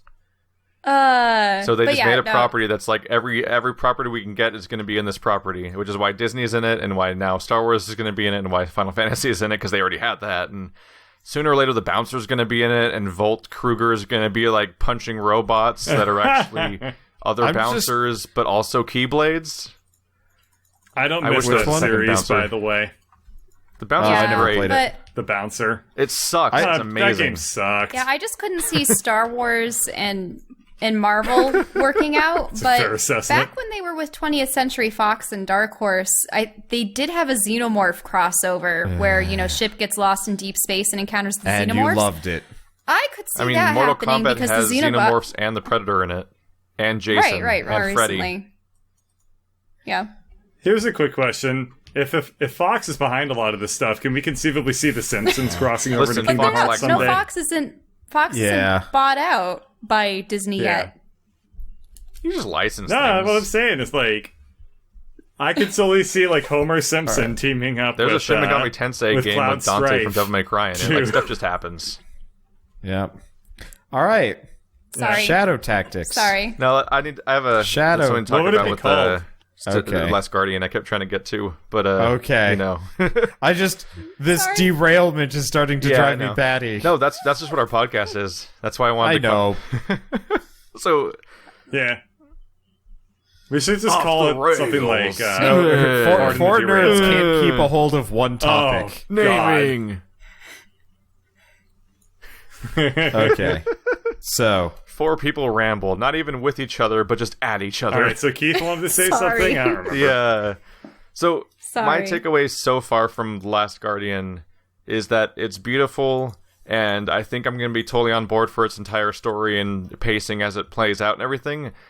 My big gripe is just that the game desperately needs to feel better to play. When the Yes. the part where you're holding a controller and making it do things is so iffy. Where like every time you try to jump on a platform or walk around, like it actually needs more scripting. The way that the animal has scripting. Like you walk on a narrow ledge and your character doesn't snap into like a I'm walking on a narrow ledge animation. He just kind of starts sprinting, but then every time you hit a wall, every time you hit the wall, he starts trying to push it, and every time he gets too close to the ledge, he like stumbles like he's gonna fall off. But Oh, yeah, on the ledge I've, itself, like, he just sprints, and I'm like, oh god, this is not how I have any straight character's up supposed to walk on a punched- ledge. I've punched Trico in the multiple times because In I the can't figure out how to nose. like. Yeah. Oh. And there's a lot of moments of mashing X or circle or triangle, and every time you press the button, it does a different thing somehow. And like, there's all these moments of trying to jump across a gap, or like climbing up a ledge, then standing on the ledge against the wall, then trying to jump away from that towards a wall, towards a platform that's over there, and like having the most weird reactions from your character every step of the way, from every joystick input to every button input, like just weird stuff's happening the whole time. And for me, this hit peak frustration because I got to the part where you can sort of start telling Trico where to go, and so I'm like, there's a ledge way above us, and I'm trying, and he can't fit on it, but he needs to like stand up on it so I can while I'm on his head so I can actually go up to the ledge. And I'm just sitting there like pointing at it over and over again with my character, and I'm pressing like my only buttons I can do are point in directions and press a button that kind of tells him to jump, and I'm mashing these things and. Oh no! He keeps going context instead of like standing that? up. He keeps trying to go through the closed gate in front of us, and he gets stuck in he keeps getting stuck in the tunnel that's going up to the closed gate, and then I have to back him up again, and then try to get him to go up again, and he keeps going back into the tunnel instead of going on the ledge that's above the tunnel. And my only input is to press directions. So I'm like, why is he not? I can't get him to do it. And I'm like, come on! And I spent 8 minutes. Dude, I spent 8 minutes on one level of the game because I'm like, I know what to do, but I don't know how to make him do it. But there's no buttons in this game, so why isn't like? I'm baffled by the game being so linear, but not being scripted enough to just do the right thing when you need to do a certain thing. Because there's literally nothing else to do there besides the right thing, but it won't do it. And I'm like, the game needs to feel better to play. Like Journey. You just go, and that was great. Yep. But the Last Guardian constantly clearly just wants to just go. But the part where the controller has to control the game, I'm like, it's so mixed trying to get to do the right thing. It's Watch weird. people start trying to do speed runs of it. Oh after yeah, they've people finish the game. I bet there's already people doing speed runs of the game right now. I think this actually reminded me of it, where Keith was talking about like just going. I think maybe the other reason why I'm a little bit dismissive of the game is because Uncharted exists and does largely the same thing, the climbing and like the platforming and whatever, but suffers from none of these issues. Yeah, like feels better. Yeah. Yeah, the problem is directly in I think control. the developer wanted you to start and then finish every platforming thing like immediately and get right back to Trico immediately, which is what's special about the game. But you get hung up on the other stuff because it's so weirdly inconsistent and messy. And I don't know how that part made it to launch, because people have been nailing basic 3D platforming, even when it's a side piece of the game, for such a long time, that having it be the core of the game and not working is really strange. I thought the interactions with Trico would be the number one in this one. Yeah, I thought we'd actually use Trico to solve more puzzles. I mean, I'm sure you will. I already am starting to because I'm starting to get commands that you guys don't have yet. Right, so right. by the end, because it's supposed to, I've heard people say it's like 12 to 15 hours or something. Like, I'm sure it has interesting nice, Trico things to do at some point. But as far as I played so far, most of the game comes down to just frustrating controls of like, why can't I make him do the right thing? I've played a lot of video games before. I think I know how to play video games mostly, but it's not working. Have you encountered people or other humans yet? Because I'm a little concerned. I want there to actually be some kind of plot. I've encountered one thing that was alive so far. Yeah, it was the other. Wait, what? In the trailers, it looks like there's like living things trying to kill I haven't watched the you. trailers, honestly. Yeah, there are like these armor statues that try and grab you. But So those aren't characters. Those aren't I made it to people. Last Guardian, like playing it. I made it all the way that far without ever seeing Trico in motion before. All I knew was box art and The Last Guardian's coming out, and I just ignored everything until now. I was totally fine not seeing any of this in advance, so I don't know about what trailers show and stuff. But in the 3 hours I've played so far, I've seen the hint of like, oh, there's another thing somewhere, and we'll see. Exactly. Well, I know that there's another of his kind somewhere, but I'm talking about people. No, this studio doesn't do that anyway. Who built the tower? Listen, they did two people once, and You'll everyone never was see real that. mad about trying to save that princess the whole time. Yeah. That's just the only thing I've heard about Ico is people being really annoyed about trying to save the light princess from dark ghosts all the time. Well, it was during that time where people were ham-fisting in like escort. NPC. I'm gonna finally play those games after like this. escorts, I think I have the HD. and it I've had the never HD worked. collection for like 5 years now, and I still haven't played them. Funny note is that game, the HD collection, came out in 2011 because that was the planned release year of Last Guardian. Whoops. Yeah. They probably ran out of funds and were It's like, I think that really sums it up. Possibly. They probably just ran out of money. By the time, I don't know that much about Sony's studios, but I did notice that like the when you're firing up Last Guardian, one of the logos that pops up is the same logo that's behind Tokyo Jungle and Rain. So I don't know what kind of weird in-house like shuffling around was happening over and over again during its development. Somebody else has a very informative video probably on the internet that's probably half an hour long that does this information better. Hey gamers, do you want to hear the history of The Last Guardian? Oh, it's no. an awesome game for the PlayStation. I was really hoping less game theory and more like Super Bunny Hop. well, Hopefully. I wouldn't put it past Super Bunny Hop to do something on this one. He does genuine game- journalism sometimes. That's a Oh, cool yeah. channel. He did the Konami thing, which Oh, was yeah. awesome. I would love more channels that actually cover the. Well, the history problem of is like games and YouTube such. specifically doesn't like. Everybody always likes to complain about the YouTube algorithm, but like overly produced stuff like that, very hard to make it on YouTube. I really like watching money on. Yeah. extra credits because they talk about video game development, plot tropes. And they have a separate section just for history. I was watching, I think it was almost an 8-part series about Justinian and the Byzantine Empire. That was cool. Yeah, they have a history thing. They have a Let's Play channel. They have a historical channel. They have multiple like learning things, and then they have their main video game one that they did since The Escapist. For me, the issue with extra credits was that for some reason, like I listened to them all the way back on extra credits. I mean, on The Escapist, and for a few years after that. And for some reason, at some point, like every time I launched one of their videos, I would just tune the whole thing out, even when I was watching it with full attention. Because at some point, I think the fact that they make a video every single week for years made their topics more watered down and uninteresting over time, and even started to cover the same ground. Because some of the things are getting a little bit repetitive. I completely stopped caring at some point, even when I was trying to, and it just went too far. I think it's why I'm watching the history ones now more than anything else. When caring about your Weekly content schedules goes are too far. bad for interesting content. Like that's why, like once upon a time, there was this channel called Game Theory that was actually kind of amusing and charming because it would apply way too much logic to really arbitrary parts of video games. And now, Modern Game Theory is a clickbait They website lost where they that talk joke. about things that aren't even out yet and make up theories. About- they pick the topic first because it profits them, and then make up a theory afterwards and try to come up with something to talk about. To the point where, Who's like, your new Mass Effect party? yeah, like Film Theory had a 2-parter on Suicide Squad, and the first parter was that, the first. I think I watched that, and It didn't even have to be did one not part. need to The be two parts. The first part was, "Whoa! Someone once said there's 4 Jokers in the DC universe. I'm gonna stretch this out for 15 minutes and say nothing." And then the next one was like, "The movie's out now. He was that Joker."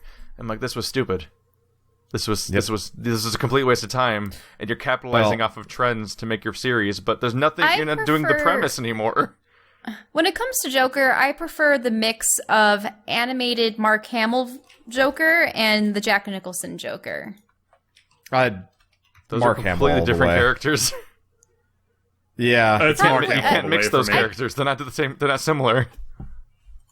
Yeah, Mark I don't Hamill know. did There's so something good. that could be similar about them, but yeah, I suppose Jack Nicholson's was more of mobster gone bad. Yeah, versus one's just a crime lord that's Yeah. crazy, but the other one's like a full-blown like murderous psychopath cartoon character. Yep.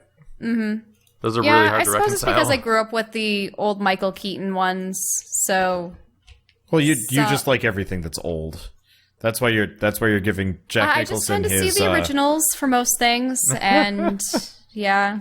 So Shadow Tactics? Shadow Tactics? Dang. Yeah. Shadow Tactics. Something It's Bushido good. Samurai.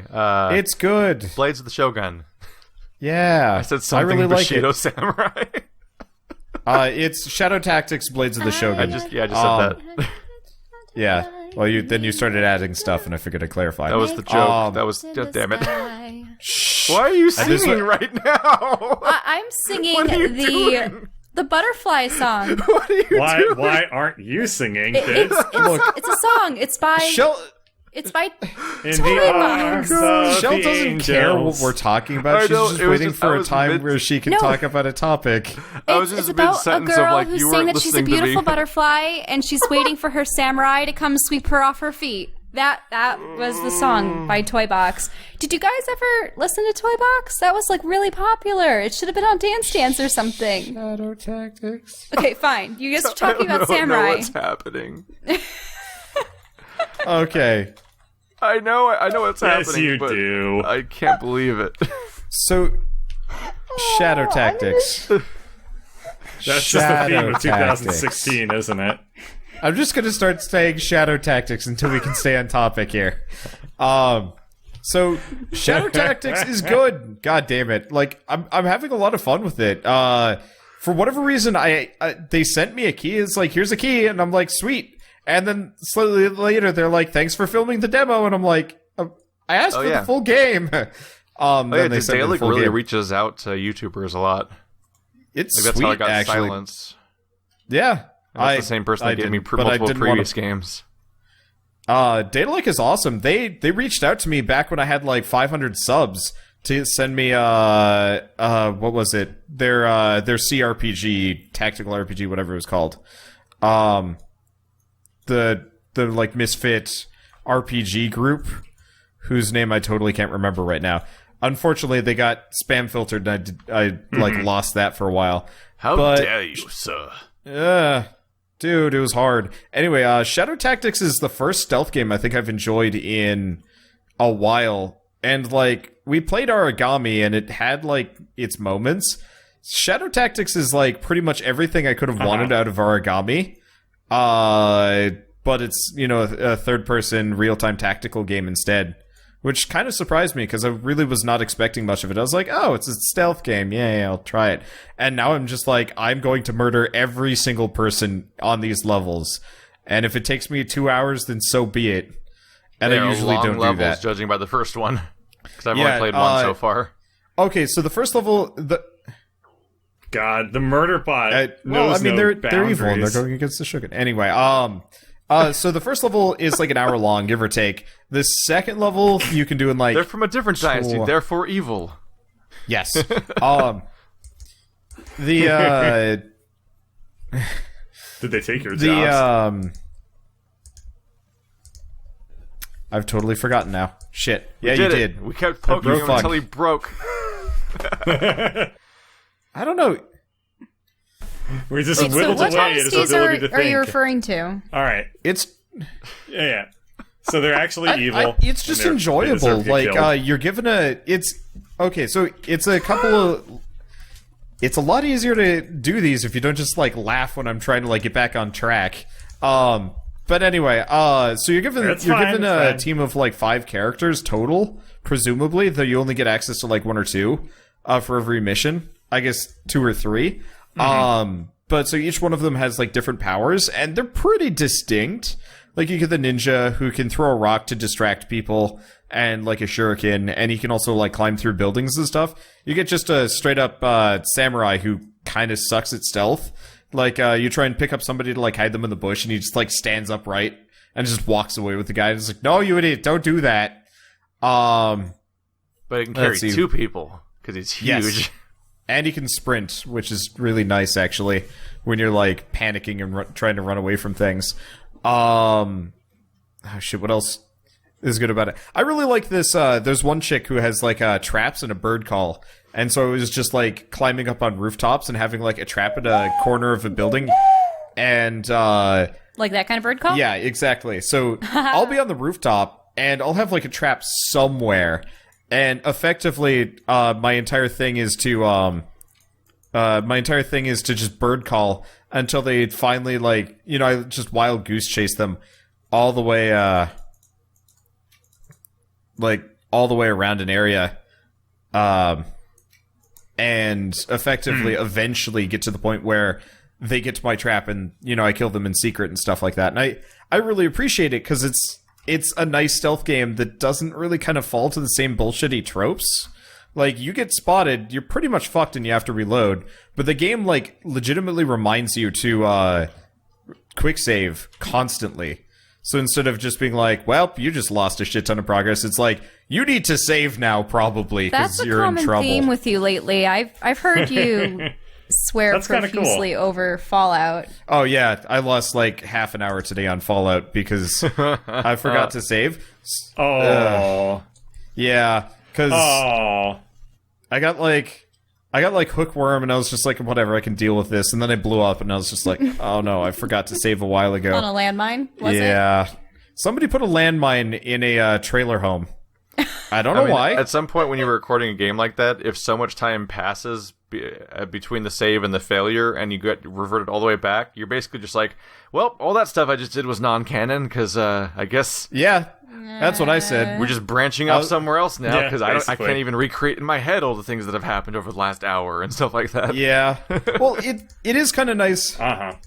It is kind of That's nice the because best way to Frost do is like it. really slow, so it's not like I really went too far. Because you have to approach Yeah. like every encounter rather slowly, especially because I spend a lot of my time fighting ghouls, which give you infections like constantly. Because go figure, they are gross as shit. So like usually when I'm fighting ghouls, I'm taking it really slow so they don't hit me more than like absolutely necessary. Because like bandages barely heal you, and like breaking your arm is like a serious issue, and you have to go all the way back. You can't just like sleep on a sleeping bag because that's how I got ringworm, and that's not fun because suddenly I have to eat twice as much food. And by the way, you can't farm Feed in the Frost. Whoa, wait. So you got fungus? Yeah, Like that I kind of thought ringworm was a parasite. yeah. No, wait. It's a It's called Really? a worm, so I feel like it's a But- parasite. Yeah. No, but the thing is, No, it's a I fungal remember infection. that. Yeah, that is a fungal infection. I was right. That's a stupid Yes. name. Oh, wow, that's It weird. just It it looks gives like you a like ring. a circular ring on your foot or something. Yeah, that's if the I wrong remember it. name for a thing. Yep. Oh, that's why I what said it was that a is. fungal I'm infection. wondering. I've had a Trying to diagnose circle. the Wait. spot on my forehead for the You've last 3 had weeks. ringworm? Well, that's called Fooly Cooly. Ringworm. Anyway. Yeah. So back to Shadow Tactics. Yeah.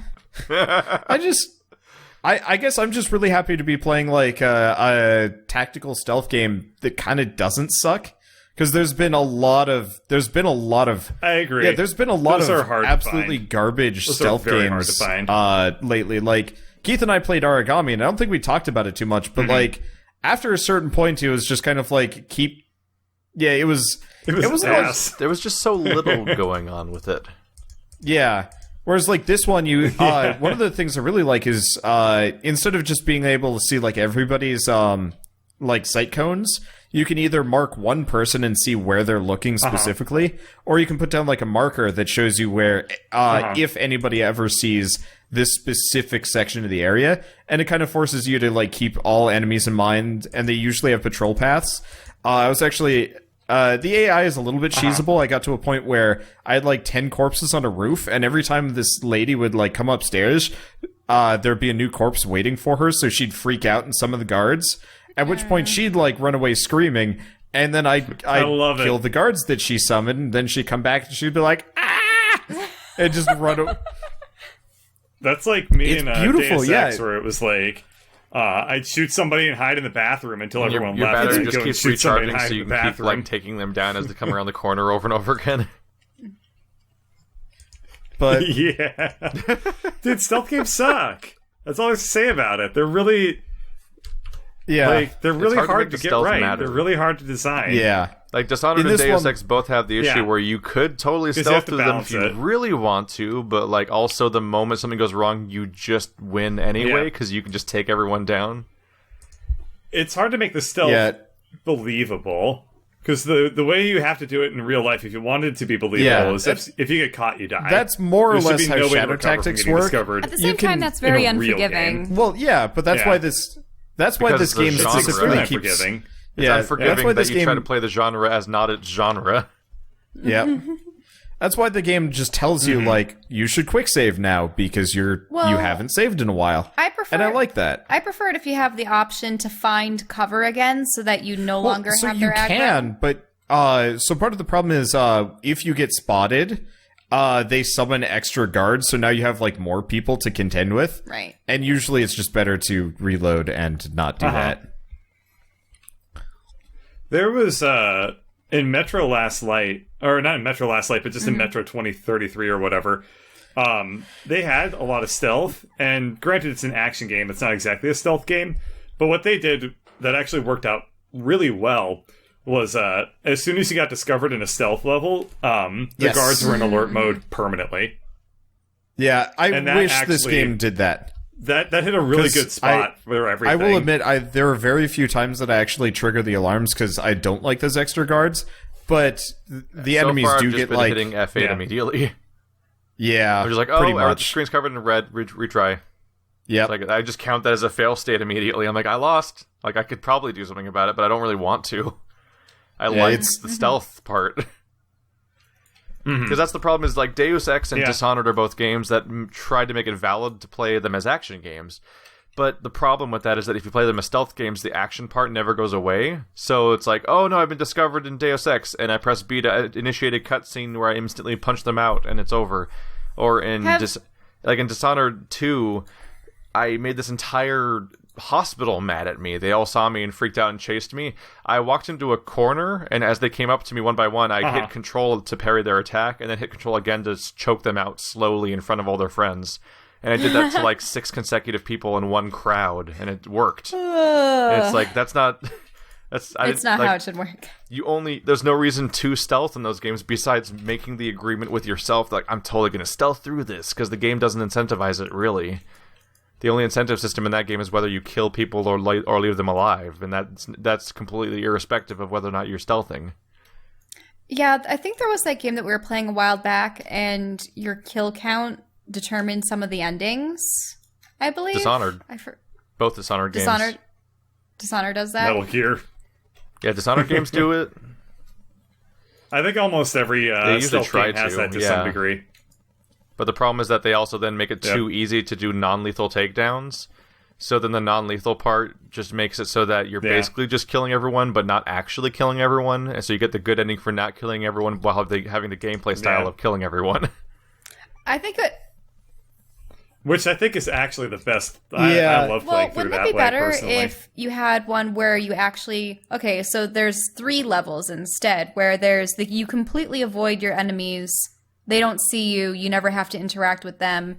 2 would be you knock them out. 3 would be you kill them. I actually really would like to play a game like that where like the ending credits roll and like literally nothing is happening. Like everybody's just going on with their lives. They're just like, oh, as your this thing was character missing that we were has supposed to never protect. been there. Hey, who left the safe open? And like maybe it ends with somebody like figuring out like shit, all of our stuff's gone or something like that. Like I don't know. I think it would be really kind of amusing if you had like somehow totally 100% ghosted your way through Dishonored, like not even taking down those like repugnant leaders that you're supposed to totally take down. Like Yeah. if it was one of those where like you could totally bypass the entire way and just rescue the girl, and so like everybody is just like going on with your lives and their lives, and then they like open up the door to was it Elizabeth? No, that's BioShock. That's BioShock. It would be interesting to have a third fork, because you rescue her either by killing everyone or somehow disabling everyone. But yeah, what if you did just rescue her and just had a neutral ending where it's like she's safe, nothing else happened. I actually thought they were gonna let me ghost something in Dishonored 2 because somebody has a magical device they use to like control someone magically and stuff like that. And they have a lens thing in it that has to be installed correctly, and you can go into their office and find like the broken, shitty, stupid lenses that almost killed her before and swap them out without her knowing it. And I'm like, right. Yeah, cool. It'll be one of those things where I know what's going to happen, but the end game thing would be that I just leave and we just know that at some point in the future she'll get herself killed or whatever by using it. But instead what happens is she instantly shows up and instantly uses it right in front of me. I'm like, what? No, you took it from me. You took this moment I wanted to have, which was a lack of moment. I wanted to not see anything, but just know that some point after I've left, she won't even know it was me, and she'll just come into the office and just tragedy happens because that was the setup. But instead, it happens in front of you because AAA games are terrified of ever having stuff not happen directly in front of you, and it kind of just ruined it for me. But I feel like Mark of the Ninja and Shadow Tactics are really like one of the coolest ways to do stealth, which is that they're all about giving you every possible bit of information you could ever need from this kind of game, and then acting accordingly with that, as opposed to games like Deus Ex and Dishonored are more like they're stuck being first person, and they're stuck being super limited perspective, and they try to do all these gimmicks like seeing through walls to try to help you a little bit, but at the end of the day, like it's actually really difficult to have a good awareness of everything going on around you. And it's a friend of mine once summed up playing the original Deus Ex as like, you're about to go on a mission and they're like, you need to kill this target. Here's a picture of him taken from a satellite located 3 miles out of the Earth's atmosphere that we actually drop in some mud. I mean, oh my god, is that accurate, more or less. Though? Like, they really did, like, in that game, like, try to get us rid of the map as much as possible, and it did not work. In the Deus Ex and in the new Deus Ex and new Dishonored games, like, they let you fall back on action gameplay because they know such a huge percentage of the players are going to have trouble with the stealth part, because you have to, like, it's like Sonic. It's like Sonic levels to an extent, where it's like the 10th time you've played, you got everything down. But that's why games like Mark of the Ninja and Shadow Tactics can get away with this idea of being completely unforgiving once you do mess up, because they give you so many tools to not mess up. Yeah. I like having all of those extra tools. I hate stealth in Fallout because it's effectively just like, I mean, there's a thing that's a stealth boy that just makes it so you sneak better, but you're maybe invisible, but it's like Bethesda super button. vague. The magical Does it even work on Bethesda ghouls button. and stuff, though? Yeah. What was that? Does it even work on ghouls and more ravenous creatures? Actually, so interesting thing for Frost specifically is ghouls are blind as shit, so unless you're making a lot of noise or standing up or whatever, they generally can't find you. Okay. It's just at this point, I want to fight them all because that's how I get my experience. Oh, that's just reminding me of Until Dawn.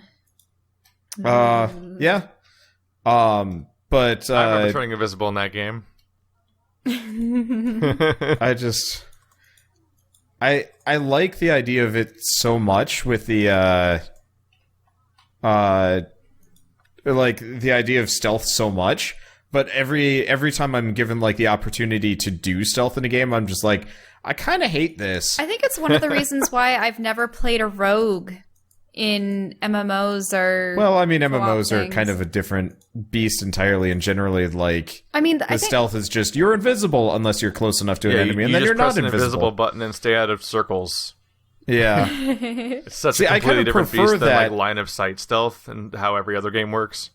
Like, I prefer to have the stay out of circles thing than the like kind of vague, like, enemy turned around and suddenly spotted you and suddenly you're in trouble and there's no way to deal with it. So I guess you gotta shoot your way out because that's the only way you can escape your fate.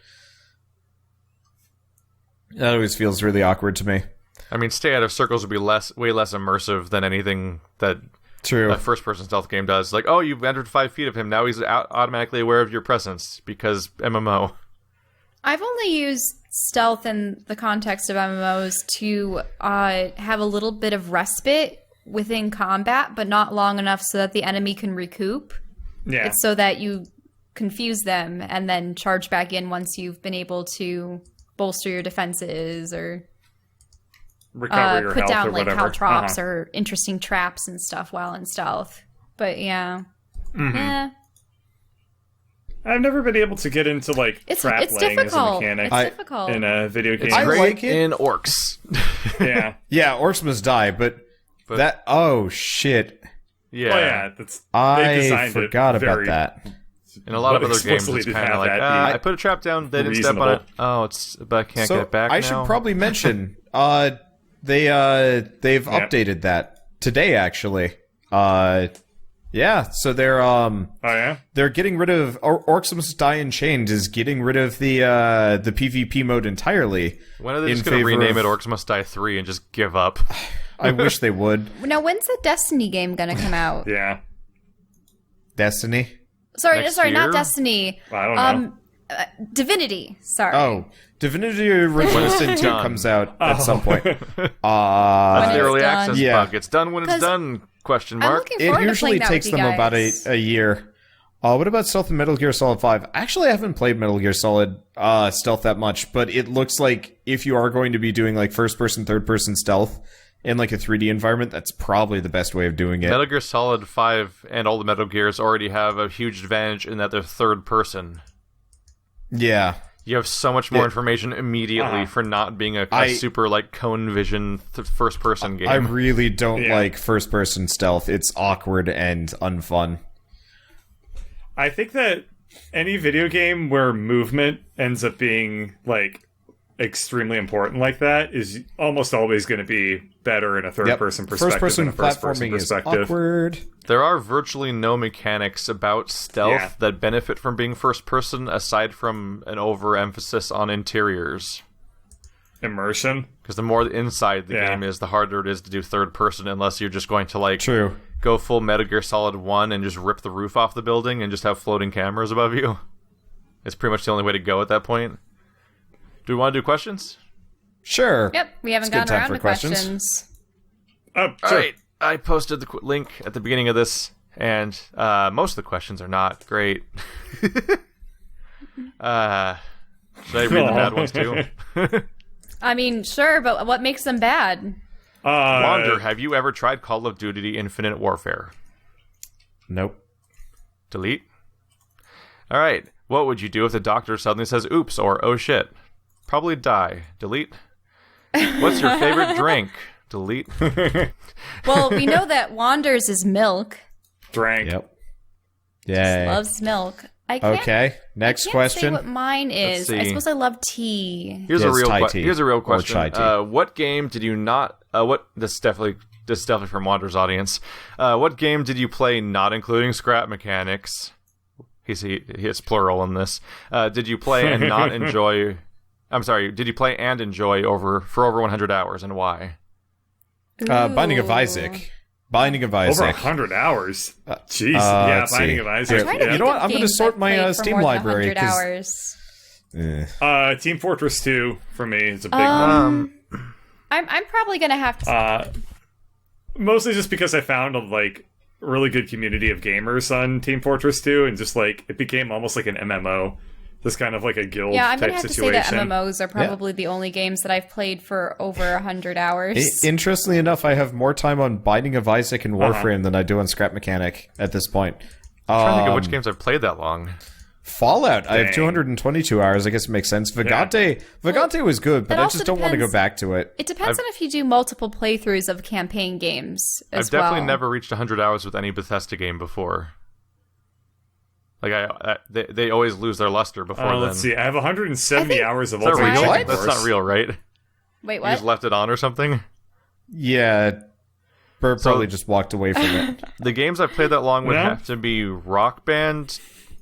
Figured I as have It much. could be hours of Rock Ultimate Band Chicken 2, Wars. World of Warcraft, Mass Effect 1, and Dark Souls 2, basically. Yeah, Dark Souls 2, I got 106 hours in. Two of them are just really... I have 126 hours of Like, two of them are just Borderlands. really That strong surprises me. RPGs that are good for replayability for either story or gameplay reasons, respectively. World of Warcraft, you get into raiding and stuff, and it's a whole community thing, and it just feels like a part of your life for some big chunk of time if you're in it for that long. And Rock Band is just infinitely replayable. Mm-hmm. The end. I beat every I beat every campaign in all 3 Rock Band games on every instrument on expert, and and I had 1,000 DLC songs, so you clock up hours quickly playing your own library. I'm one of those unfortunate individuals that had friends that would occasionally play Rock Band, and we would be able to do so at their houses, but we never got one of our own, and I was always very sad because I really enjoyed it. It was just one of those really cool party games. What bummed me out is Yeah. Rock Band 4 came out, and I tried playing it again, Right. and my fingers Next question, hurt I guess? immediately. Because I hadn't touched it in so long that my Yeah. like, trying to play the guitar, like my fingers would actually cause pain on Kyle just says- trying to fret. Yeah. Bird, how can you be so sexy without pulling a muscle? That just came in about a second ago. I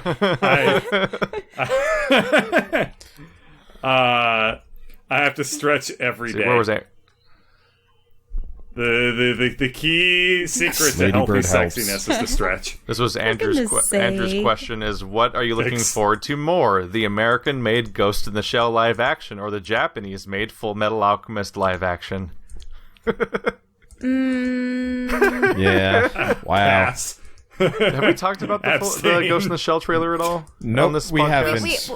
We have was- talked about Do we Ghost in the need Shell, and wait, what? Boobies. Yeah, When did that come up? I've only seen the small teasers. Here's where the she's thing about doing you flips. saw it, you just weren't paying attention. So the thing about it is, it kind of feels like a cheap excuse to put Scarlett Johansson in a like in another nude skin-tight suit, but Okay. like kind of the like robot another censored nude skin suit, which is really weird. Yeah, there's a whole bunch of scenes where the character is just genuinely naked in the original Yeah. movie, and this one she's going to be in a weird like skin color tights thing. Yeah. Because Yeah, it's supposed to be- because you know it's going to be PG-13. Yeah, I'm looking at it right now. It's Yeah. really weird. And the original movie was Yeah. definitely not. Like I feel like anime almost never translates over to live action well. Unfortunately, when it comes to works by Shiro Masamune, I've only read and seen most of the Appleseed content, not Ghost in the Shell. So, Ghost in the Shell is quite good, but So the thing about Ghost in the Shell is that I used to Yeah, catch it's episodes very on good. Adult Swim of Standalone Complex. So I thought of it as this like weird, like almost like spy thriller futuristic thing where people have USB ports in their necks, basically. but isn't it? Yeah. I think Yeah, that's what I saw. And then when I found the original stuff, I was like, So what was really weird? Yeah, is I everything. sat down with Is it Joe very and Blade Andrew and a few other Runner-esque? people, I always and we got that watched feel. we watched the original Ghost in the Shell, and the surprise for me, based on the show, was that watching the movie felt like watching an episode of Black Mirror, which is that it goes really heavy into this really, really, really specific sci-fi concept, and then goes for a really specific scenario in that concept, and then just ends. And the movie that's with Scarlett Johansson, the trailer shows scenes from the anime that I watched, the movie, Yeah. down to like watching her like take down somebody in a weird pool of water next to a weird rundown city area and stuff like that. Like all that stuff's like, wow, I know that scene from the movie. So that they seem to be kind of remaking that. The problem is, in the entirety of the anime movie, at no point does anyone really question the premise of their universe. Like, it's just people everywhere are cyborg people, and it's just their Accepted, society. Well, yeah. It's very much Black Mirror, where it's the show itself is just accepting its own premise and moving forward. But the movie, right, like the people riding bicycles. The movie coming out now is like, it's like, I don't know, you made me this way, and I've always been different, and I don't know how to find my way in my life, and how do I fit in with society? And I'm like, what is this dialogue? None of this fits with what I know about what you're basing this on. What is going on? So, in other words, they're making her exclusive. They beyond made the her the norm. protagonist of every young adult dystopian Yeah. movie. No. So She's Katniss. She's no. Divergent. She is. I mean, it So, makes perfect sense to do that. But, no. In the actual like Ghost in the Shell, she was just in an accident when she was younger. I don't even remember what it was, I thought but that effectively, they did make a comment where she was probably one of the individuals that had been in a cybernetic well, yeah, body she the had. longest. So specifically within Ghost in the Shell, they wouldn't give you a full prosthetic body unless you really needed it for one reason or another. Specifically, military cyborgs or like grievous injuries or disease. So she specifically was in like this terrible car crash when she was younger, I believe, and one of the like pioneers for full prosthesis was there and was just like, all right, this kid's mine, and then runs off with her and more or less turns her into a cyborg. I mean, I'm making it kind of jokey here, but like reality is this guy turns her into, And they tied her up and put her on train That's tracks. basically it, yeah. yeah, turns her into a cyborg, and then she just lives that way for the rest of her life.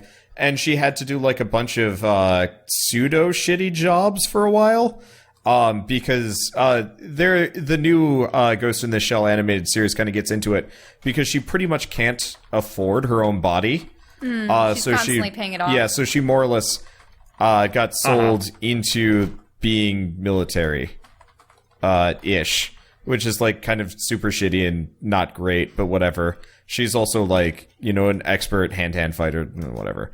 But so everybody in the universe has prosthetic bodies pretty much, and it's like constantly like this. It's this really nice cyberpunk like Usually it's parts. crime show. Parts are full. They did both. Like the first episode, I think, is about this politician, more or less, who has a full prosthetic body, who enjoys putting his cyber brain into geishas, and then a terrorist organization comes in and kidnaps his brain, and then puts, you know, one of their brains into his body and is trying to get out of the country with it. And then they find out, and they're like, you know, they catch him in the airport, and it's cool. And I actually really liked that because I thought it was an interesting, like, you know how Keith likes Black Mirror. I thought it was an interesting, like, you know, crime drama without, you know, succumbing to the same like bullshit that most other ones do. It does remind me of Blade Runner with replicants. Oh yeah, And the like, because it just has that investigative nori feel to it. and there's some other like plot stuff that they get into. Whereas the Scarlett Johansson movie, it's just like, Probably yeah, going to be Jensen style. action. I didn't ask for this. Divergent 5, more divergentier. We're more different than ever before. We invented new levels of Super Saiyan differentness. The interesting thing about Appleseed, I'm not joking, by the way. That's also- the plot of Divergent, like part 4 or whatever, is they get more Yeah. I've only divergentier. seen the first Divergent, I think. It's sludge. Man, it's like Die Hard. It's script sludge. It's garbage. It's all the basic concepts of what's popular diluted into an actual script. Yep. Yeah, so yeah. with Appleseed, the interesting thing was it was after World War III, and Shell, but they on topic. no, but this only brought pertains Metal to Gear. Ghost in the Shell. It's about the same author, and this is just another facet of the universe that he likes to create. But in that one, there were actually wars between the cyborgs and the humans. And then there were actually genetically modified humans that were considered somewhat like replicants, but they had very limited lifespans and would have to regenerate and everything. Yeah. So that was interesting because they had 3 different sort of variations of humanity. I will say that if anyone likes the original Ghost in the Shell, they'll probably like Black Mirror. And if you like Black Mirror, you should definitely find the original Ghost in the Shell movie.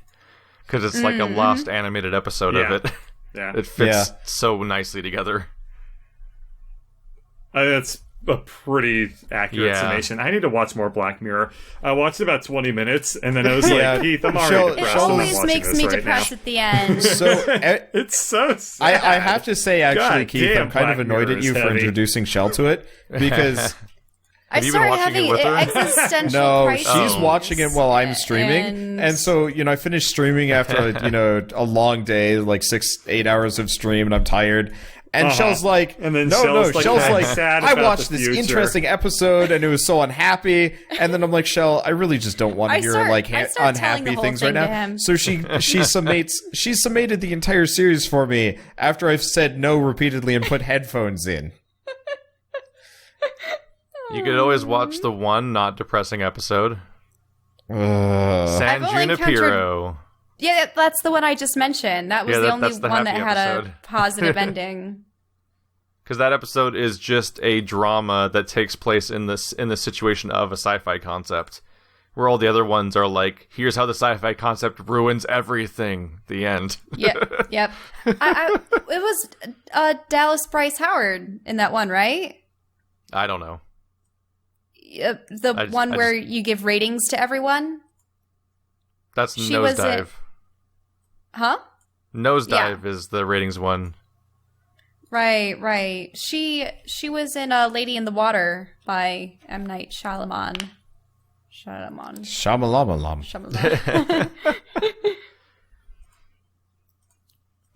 He's the guy that runs Khan Academy, right? Huh? Yes. I don't know who that is, actually. Okay. Oh. Salman Khan. So the thing about Black Mirror is that, like, it's... When you go through it, because it's a bit older, it's shocking to see who the casts of some of it are. Mm-hmm. Like, what is it? Yeah. Black Mirror episode Be Right Back from season 2, I think. It has Domhnall Gleeson and Haley Atwell. So in other words, it has Agent Carter from Avengers and from Captain America and everything. And it has the evil guy from the new Star Wars and the main character of Ex Machina and stuff like that. Yeah, I saw her in that. I didn't recognize the guy though. That's so weird. Yeah, that guy was the villain. He was like the Nazi leader looking guy from the new Star Wars movie. Yeah. He was the main character of Ex Machina. He was the main character's friend in The Revenant, and he was one of the Harry Potter Weasley brothers in the Harry Potter series. I actually recognized a couple actors from what was it? From Downton Abbey. Oh, which there are a one? lot of Downton Abbey actors. Is he, Donald that's not a Weasley? real name, is it? No. I'm like, Percy. I'm like, that's not. There's Bill. There's George. Dolph there's Weasley. I think it was Percy, if I remember right. Fred, You'll probably think Percy, of Ron Fred, because his full Ron, name would be Ronald. Ginny. Yeah, I think that's all of them. Yeah, Fred and George were the twins. Dongle The older and ones were Dongle Bill Weasley. and Percy. Younger one was Ginny. I think that's all of them. I think. Why are you making me do this? My brain. And you're forgetting Harry Weasley. Harry Weasley. Oh. And Ron Potter. Oh no. Now, That sounds so wrong. It No. crunches my Ron brain Potter a little sounds bit. like a desk worker. All right, here's an Now, old did question. oh, okay. Who got you into gaming? What first dragged you in? My dad, shareware. My dad. I guess my older I think brother. my mom bought a Nintendo that came with the Mario Duck Hunt cartridge as babysitting. Mario Duck Hunt? Uh-huh. Is Yeah, that even... Yeah, the Yeah, first that was- Mario that was game what was NESs packaged came with with. Duck Hunt, They- and it was a double game cartridge. Yeah. Literally on the same cartridge. Yep. Yeah, you would switch to the main I menu. see. I was just have one of imagining those. It's a lot of fun. Mario wielding a rifle, killing No. more It's like when you go to ducks. the arcade and the arcade cabinet has like 10 games in it. It was one of those. Shell, you just spawned a new I'm I'm fan sure no one game needed to be idea. given that idea. I'm sure someone had the idea. What if Mario Duck Hunt was one game? Like we've had like 30 years to come up with that What idea. if, I though? think someone did it. Yeah. So what was tragic was that that was my first game, and the second game that came with it was Ninja Gaiden. So that was one of my first video games ever. Oh, so you played like... Well, that one of the- explains yeah, your you played, like, that one of the explains your hardest love for games ever made. I'm pretty Yeah. sure I've only ever played Dark the Souls. first level of Ninja Gaiden. Because I've never played as an adult, but that's what I had back then. Okay, so those were your first games. What are Bird's first games? Duck Hunt. Was it just Duck Hunt? What do I remember? Chuck Rock, Sega Genesis, Sonic, what was it? Bubsy the Bobcat. But like, what's the story It's of like what like you how get you when you're acquired young. the system though? Because Keith got his from his mom. I don't know. As far as I know, one day I woke up and I was in preschool and I had a family, and I apparently like this was all normal to me, and I was cool with it. Your parents already had the And I game had a game console before you? Okay. It's Yep. one of those questions Yeah. that's How hard much to older give was good your answers brother to, then? because it's just like, when did you start playing video games? They happened at us. He's 4 years older than me. Yeah, it was like literally, as far as I can tell, one day I just woke up and I was 5. I think my oldest memory is from when I was 2 or 3. And I was just like, my parents were like, "Are you ready to go to preschool today?" And I was like, "Of course I am, because that's reality," even though I've never been conscious of it before this exact moment. But I still remember that day, because I remember being like, today feels really weird, and I don't know why.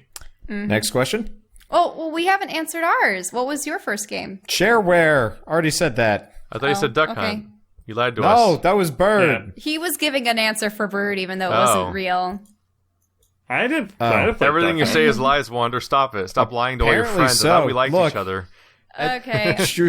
So, my father had an Atari from, I believe it was the Sears variety. It's interesting, but it was still an official Atari system. And we had Space Invaders, Asteroids, Missile Command, and yeah, those are the ones that I played. I don't. Target Fun. Target Fun was the one that my brother and I could play together for the most part. So that was just, I suppose, the closest thing you could get to Duck Hunt, because you literally had these 2 little pegs on the sides, and you could only move them diagonally up and down. They were fixed in place, and you would shoot airplanes, boats. Actually, there was a level that was really fun. One of you was an airplane, and the other one was a boat. So we would fight over who got to be the plane and who got to be the boat. Whoa! And you'd be flying in different directions, and you had to time when you shot your torpedo And then or you your grew up missile, to be otherkin. because what? Boatkin Because and Planekin on DeviantArt. Yeah. because they would travel with you. I don't know how they traveled, but the missiles would also slide along the screen at about the same rate that your guy did, and you could speed up and slow down. And it was funny because you could just bypass each other, and you could fire incessantly, and everything would miss until one person haphazardly got 2 ahead, and you would appear on one side of the screen and then loop back. So, really old school. But then we got a Nintendo 64 and a Game Boy, and they were bundled together. That's how I got Pokemon Blue and Legend of Zelda and all that stuff. Sorry. I hear you. I see you visibly sighing. Oh no, and I'm just breathing. I'm just breathing. I'm always worried that someone's going to be like, "Shut up, Shao. Shut up." when you That get wasn't off your topic, story. that's That the was problem. that was just the weight of the holiday Well, if it's season. going to be somebody, it's going to be and Wander. all of its releases. Today has been a long day.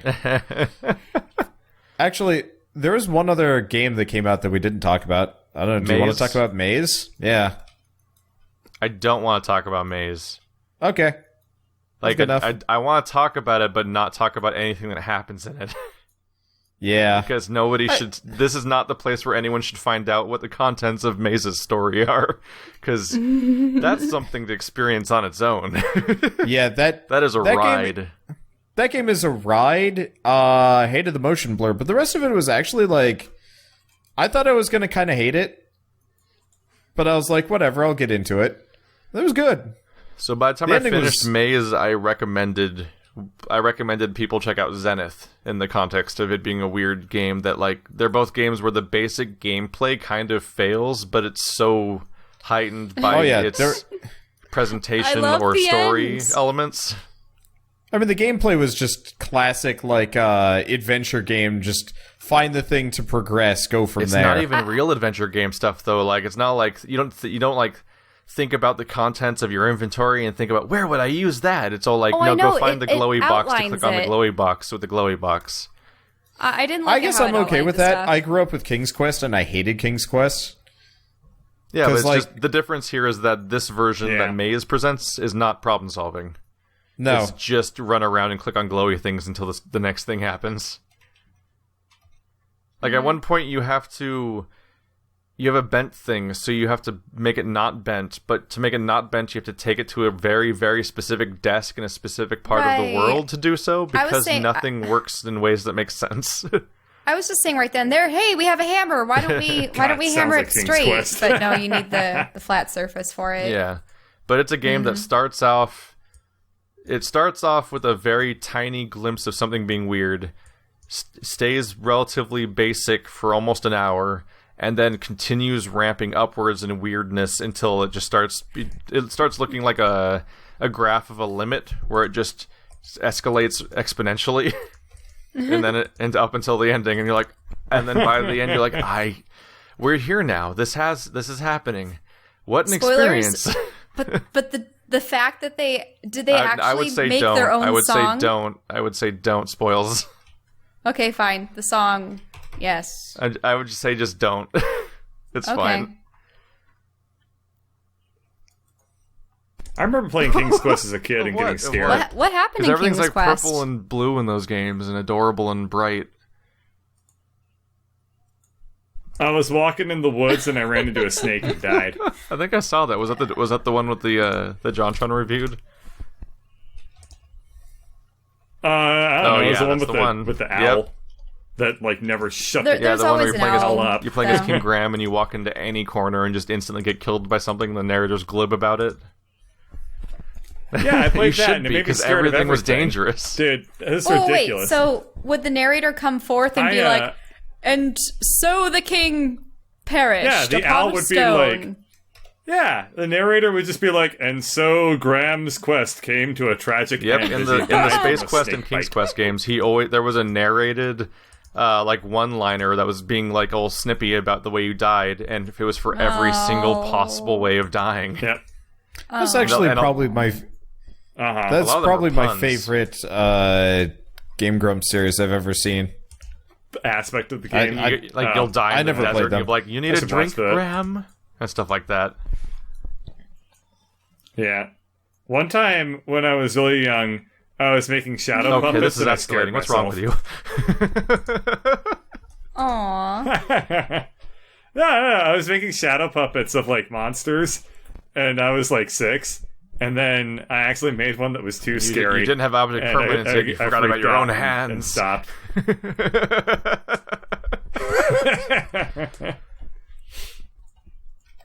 One time, I was playing Warcraft 2. Or no, my friend was playing Warcraft 2. And the two armies started fighting, and I got scared and hid behind a chair. You were a snowflake. You were a precious little snowflake. Yeah, sure. Now I'm a tough son of a bitch. Anonymous asks, what was the first YouTube channel you ever subscribed to? I don't think I've subscribed to a single YouTube channel.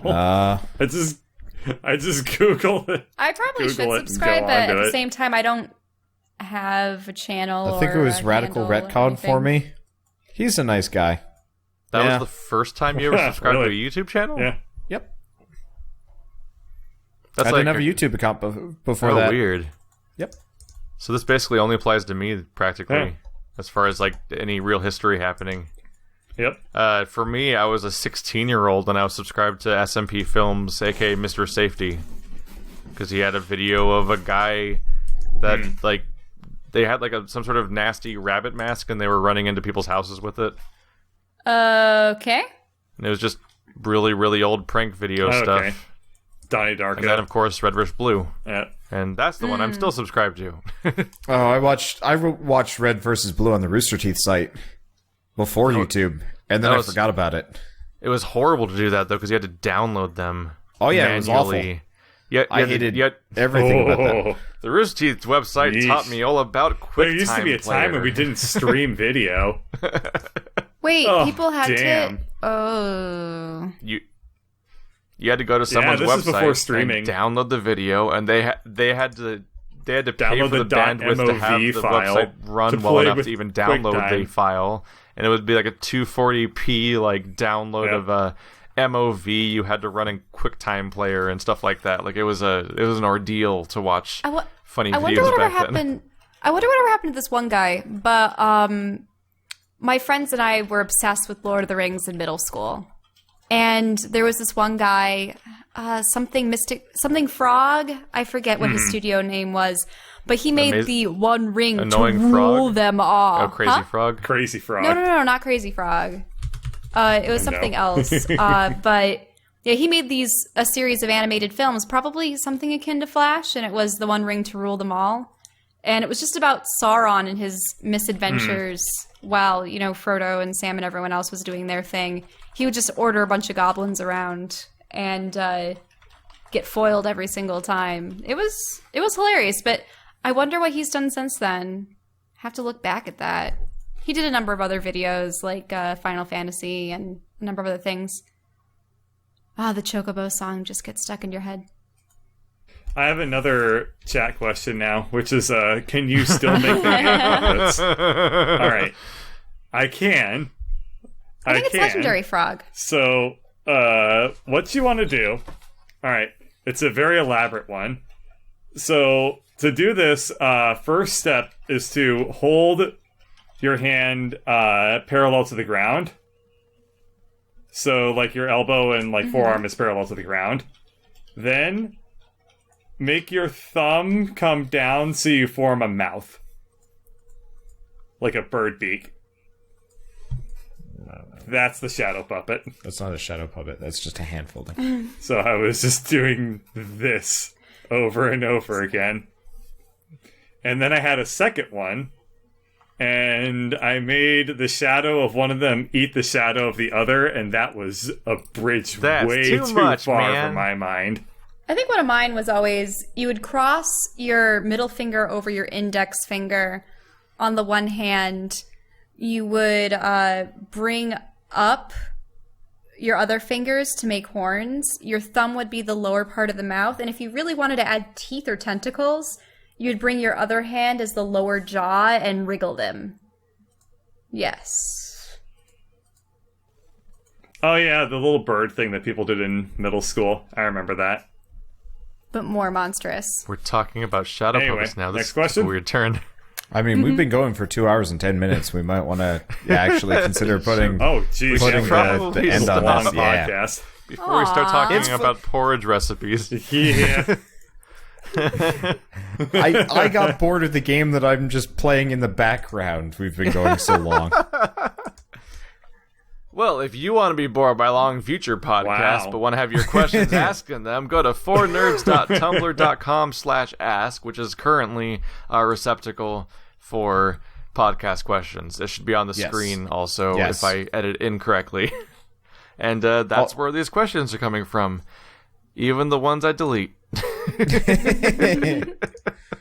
No, you save the worst. You save the worst. I can't. Save them. I don't want to keep them. For episode 50, we'll do a lightning round of the shittiest questions. If we make it to episode 50. I mean, this is what, episode 11?